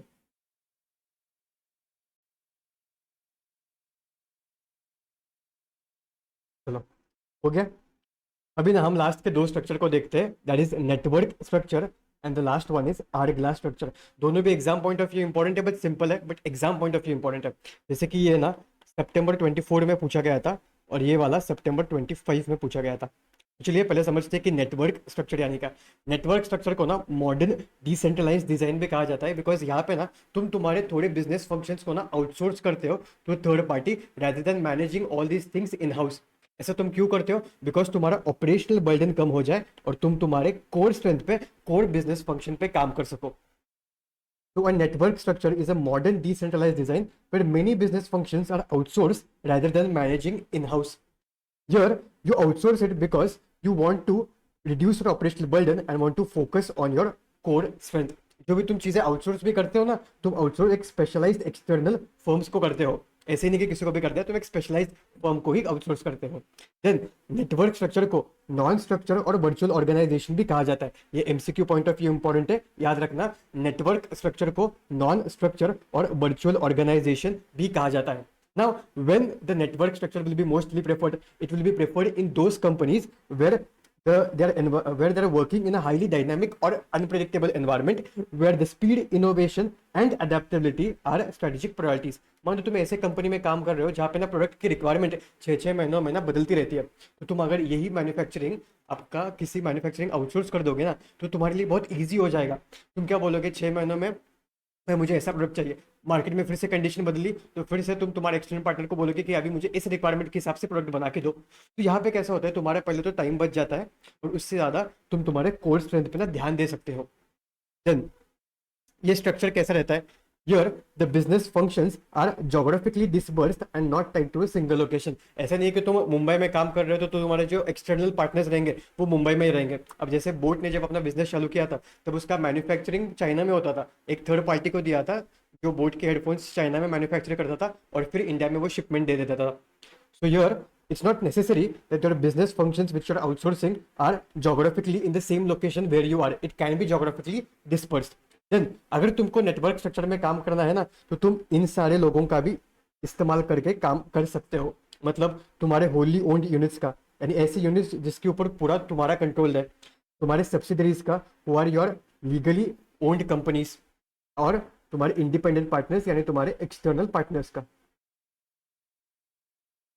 For example Nike, external partners मतलब जिनको तुमने आउटसोर्स किया। फॉर एग्जाम्पल नाइकी, नाइकी ना नेटवर्क स्ट्रक्चर में काम करता है। वो क्या किया, वो यूएसए में ना उसके होली ओन्ड यूनिट्स है। एक यूनिट है R&D का, जो देखता रहता है कि क्या क्या नए प्रोडक्ट्स में ला सकता हूँ, और एक है प्रोडक्ट डिजाइनिंग का, जो देखते रहता है कि यार मैं कैसे कैसे नए प्रोडक्ट को डिजाइन कर सकता हूँ, कैसे उनको स्मूथ बना सकता हूँ, कैसे उनको अच्छा बना सकता हूँ। फिर उनके ना इंडिपेंडेंट पार्टनर्स है, जिनको उन्होंने मैन्युफैक्चरिंग का आउटसोर्स कर दिया है, मैन्युफैक्चरिंग का काम आउटसोर्स कर दिया है, डिलीवरी का काम आउटसोर्स कर दिया है, डिस्ट्रीब्यूशन का काम आउटसोर्स कर दिया है। फिर उनके ना सब्सिडरीज भी है, जिसके नाइकी इंडिया, नाइकी यूरोप, जो काम करते रहते हैं कि अब इंडिया में कैसा डिस्ट्रीब्यूशन करना है, इंडिया में एडवर्टीजमेंट कैसा करना है। तो यहाँ पे आप देख सकते हो नाइकी नेटवर्क स्ट्रक्चर में काम कर रहा है, जहाँ पे वो कोर अपने बस कोर स्ट्रेंथ पे ध्यान दे रहा है कि R&D पे और प्रोडक्ट की डिजाइन पे, और बाकी की सारी चीजें उन्होंने आउटसोर्स कर दी, तो सब्सिडरी का इस्तेमाल करके वो बिजनेस को रन कर रहा है। तो नेटवर्क स्ट्रक्चर में तुम इनका भी इस्तेमाल कर सकते हो। बस एक चीज याद रखना, बहुत सारे स्टूडेंट्स इसमें कंफ्यूज होते हैं, उनको लगता है कि नेटवर्क स्ट्रक्चर में तुम तभी फॉलो करते हो जब तुम्हारे पास एक्सटर्नल पार्टनर्स रहेंगे, जब सब्सिडरीज रहेंगी, जब होली ओन्ड यूनिट्स रहेंगे। ऐसा नहीं रहता। It can be combination of these two also. The basic condition is तुमने कुछ तो बिजनेस फंक्शंस आउटसोर्स करना चाहिए। अगर तुमने बिजनेस फंक्शंस को आउटसोर्स कर दिया है, तो तुम नेटवर्क स्ट्रक्चर में फॉलो करते हो। तुम्हारी सब्सिडरी भी नहीं रहेगी, तभी भी तुम नेटवर्क स्ट्रक्चर में फॉलो कर सकते हो। इसमें कंफ्यूज मत होना, ठीक है। अब इसके एडवांटेजेस क्या है, the very first one is flexibility to respond to the market changes quickly. जो हमने अभी मैन्युफैक्चरिंग का एग्जांपल लिया था कि मेरे यहाँ पे 6-6 महीनों में प्रोडक्ट बदलते जा रहे हैं, तो मैं मेरे एक्सटर्नल पार्टनर को बोल सकता हूँ कि हर बार 6 महीनों में कि मुझे नए प्रोडक्ट के रिक्वायरमेंट के हिसाब से प्रोडक्ट बना के दे। So here there is flexibility. It helps in cost efficiency by tapping into partners expertise. Focus remain on the company's distinctive competencies. मतलब थोड़े बिजनेस फंक्शंस को मैंने आउटसोर्स कर दिया है, मैं मेरे बस कोर फंक्शंस पे ध्यान दे रहा हूँ। Scatter business functions across various geographical location reduce the need for the large central headquarters. मान लो अगर एक ही जगह पे ये सारे एक्सटर्नल पार्टनर्स रहेंगे तो मुझे मेरा थोड़ा हेडक्वार्टर्स बड़ा बनाना पड़ता है, बट अभी ये मेरे एक्सटर्नल पार्टनर्स अलग अलग लोकेशन पे, तो फिर मैं छोटे ऑफिस से भी अच्छी तरीके से काम कर सकता हूँ। This is the advantages of network structure. अब इसके चैलेंजेस एंड लिमिटेशन क्या है, very first one is too many external partners may lead to coordination problems. बहुत ज्यादा पार्टनर्स हो गए तो तुमको कोऑर्डिनेशन में थोड़ी दिक्कत आ सकती है। Can miss synergy opportunities. यही सेम चीज मैन्युफैक्चरिंग अगर तुम इन हाउस कर रहे हो ना, तुमको सिनर्जी का बेनिफिट भी तो हो सकता है। ये चीज तुम मिस कर रहे हो, this is your limitation. Risk of over specialisation making the firm vulnerable if they chooses the wrong core function. यार मैं ना मेरे कोर एक्टिविटी पे ध्यान दूंगा और मैं उसमें कुछ तो स्पेशल करके लेके आऊंगा। अब तुम स्पेशल करने के चक्कर में ऐसे कुछ तो नए नए चीजें डाल रहे हो ना, जो कस्टमर पॉइंट ऑफ व्यू इतना इंपॉर्टेंट नहीं है। Definitely they are different thing, but at customer point of view they are not worth it, they are not new, they are not something which they want in the product. तो यहाँ पे ऐसा भी हो सकता है, there can be a risk of over specialisation in network structure, because तुम बस तुम्हारे कोर स्ट्रेंथ पे ध्यान दे रहे हो, तुम्हारे कोर फंक्शंस पे ध्यान दे रहे हो। Then the flatter the structure It may create stress for the employees who lack the confidence for active participation in organization sponsored learning programs. यहाँ पे कैसे हो रहा है, तुम बहुत सारे बिजनेस फंक्शंस को आउटसोर्स कर रहे हो, मतलब जो तुम्हारा कॉमन हेडक्वार्टर रहेगा ना वो बहुत छोटा रहेगा, बहुत कम लोग रहेंगे वहाँ पे, बिकॉज बहुत सारे फंक्शंस तो तुमने आउटसोर्स कर दिए। अब कम लोगों में ना तुम फ्लैट स्ट्रक्चर में काम करते हो जहाँ पे एम्प्लॉइज डायरेक्टली ओनर के साथ बात कर सकते हैं। अब बहुत सारे एम्प्लॉइज ना इतने कंफर्टेबल नहीं रहते, उनका कम्युनिकेशन इतना अच्छा नहीं रहता है जहाँ से वो ओनर से बात करें। फिर बहुत सारे ट्रेनिंग प्रोग्राम्स कंपनी अरेंज करती है, फिर उन ट्रेनिंग प्रोग्राम्स में ऐसे एम्प्लॉयज को पार्टिसिपेट करना पड़ता है and they are not comfortable enough to communicate फिर ऐसे प्रोग्राम्स में पार्ट करना, बिकॉज उनमें इतना कम्युनिकेशन स्किल्स वगैरह नहीं है, तो उनको थोड़ा सा डर लगता है फ्लैट स्ट्रक्चर में काम करने के लिए।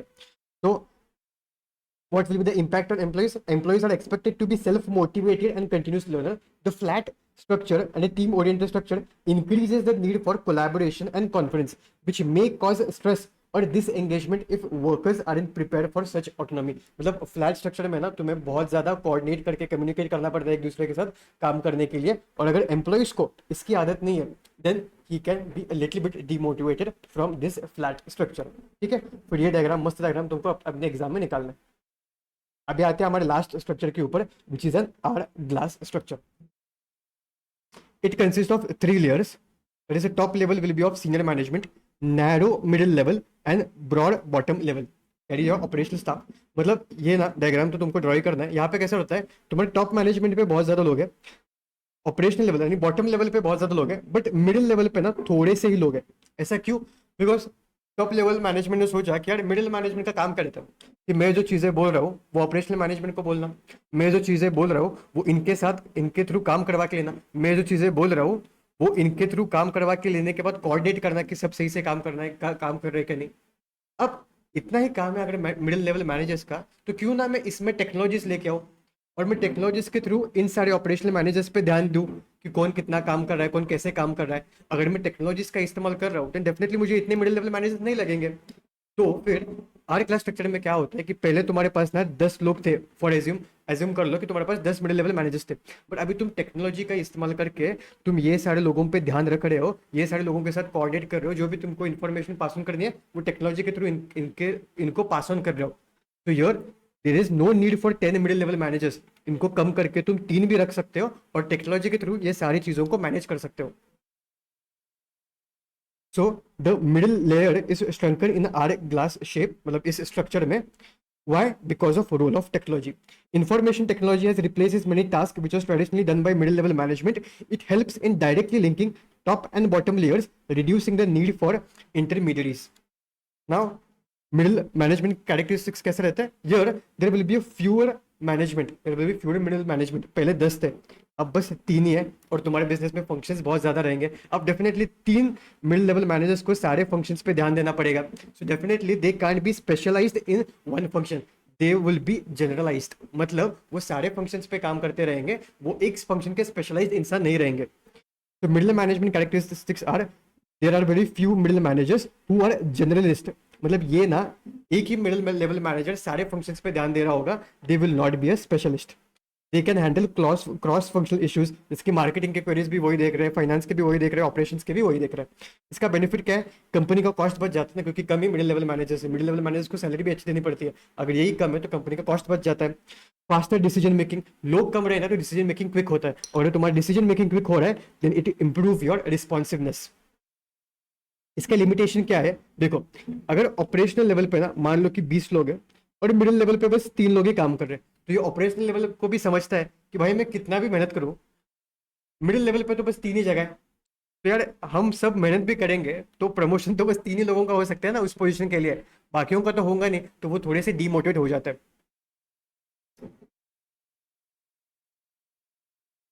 So there will be fewer promotion opportunities for lower level staff. It can cause monotony and lack of motivation due to slower career growth. कैसा होगा? अब यहाँ पे 20 लोगों में सबका तो प्रमोशन नहीं होगा मिडिल लेवल मैनेजर्स पे, थोड़े लोग वही वही काम करते रहेंगे, और जब इंसान मोनोटोनस काम करता है ना, वही वही काम करता रहता है, तो उसका थोड़ा मोटिवेशन कम हो जाता है, वो थोड़ा डीमोटिवेट हो जाता है, and your the retention can become a challenge. और अगर वो डीमोटिवेट हो रहा है और उसको सेम काम मिल रहा है तो वो कंपनी छोड़ने के लिए चले जाता है, मतलब वो कंपनी छोड़ के चले जाता है। Now, what are the remedies for these limitations? What organization can do this? They can do lateral transfer in operational managers. मतलब यहाँ पे जो लोग हैं ना उनका लेटरल ट्रांसफर करते जाओ, मतलब 6 महीने तो एक डिपार्टमेंट में काम कर, फिर अगले 6 महीने तो दूसरे डिपार्टमेंट में काम कर, फिर उसके बाद तो 6 महीने में दूसरे डिपार्टमेंट में काम कर। ऐसा लैटरल ट्रांसफर करते रहो उनके, मतलब वो ऊपर आने का इतना नहीं सोचेंगे। फिर उनको ना चैलेंजिंग टास्क तो ऐसे कुछ तो नए नए टास्क देते जाओ जिसको उनको अच्छा लगे कि नहीं यार मेरा सीखना तो हो रहा है, एटलीस्ट मैं यहाँ पे भी काम कर रहा हूँ बट मेरा सीखना तो हो रहा है। एंड थर्ड थिंग इज उनको रिवॉर्ड्स दो। जैसे जैसे वो प्रोडक्ट्स कंप्लीट करते जाएंगे ना, प्रोजेक्ट्स कंप्लीट करते जाएंगे, उनको रिवॉर्ड्स देते जाओ जिससे वो इस लेवल पे भी, इस पोजीशन पे भी खुश हो। So remedies for the limitations of operational level managers are organizations should use lateral transfers, challenging tasks, and reward system to keep employees motivated and engaged. This was all about your organization structure. Question देखते हैं। हम्म, ये भी पूछा था exam में।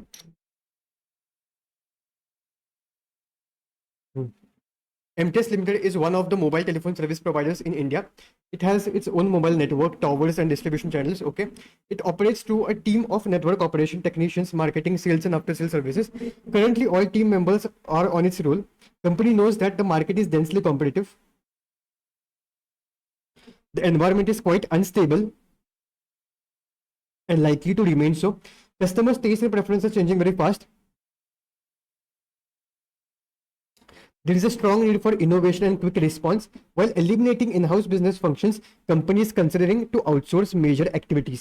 देखो पहले ना इन्होंने ये वाले पॉइंट्स के रिगार्डिंग हिंदी दे दिए और फिर बोला कि उनको आउटसोर्स करना है, इसलिए मैं ना ये पॉइंट्स पे ज्यादा ध्यान देता हूँ। और क्योंकि कैसा करता है आईसीआई, इन्हीं पॉइंट्स के ऊपर क्वेश्चन फ्रेम करेगा और आपको पूछेगा कि ये स्ट्रक्चर कौन सा है, तो आपको क्लिक होना चाहिए। ठीक है। Companies considering outsourcing major activities and focusing on its core competencies. Wow. In the given situation, identify the organization structure which is suitable for the company. Also outline the merits and demerits in going for the identified structure. मतलब पहले तो मुझे बताना है कि यहाँ पे non structure मतलब नेटवर्क स्ट्रक्चर का इस्तेमाल हो रहा है, तो उसके मेरिट्स क्या है? Flexibility and adaptability, focus on core competency, cost efficiency, decentralised operation, जो हमने पॉइंट वाइज फॉर्मेट में देख लिया था। और डीमेरिट्स क्या है? Loss of synergies, over specialisation risk and stress and learning challenge. देखो यहाँ पे हमने देखा ये बस पॉइंट वाइज फॉर्मेट में है। Stress and learning challenge, over specialisation, synergy benefits, then flexibility, cost efficiency, distinctive competency and core competency and reduce the need of large central headquarters. ठीक है, ये सारी चीजें कवर है। And this being the end of your part 2। If you are loving this series, don't forget to like and subscribe to our channel because अगले हफ्ते से हम एसएम का राइटिंग प्रैक्टिस सेशन शुरू करने वाले। Tata, bye bye.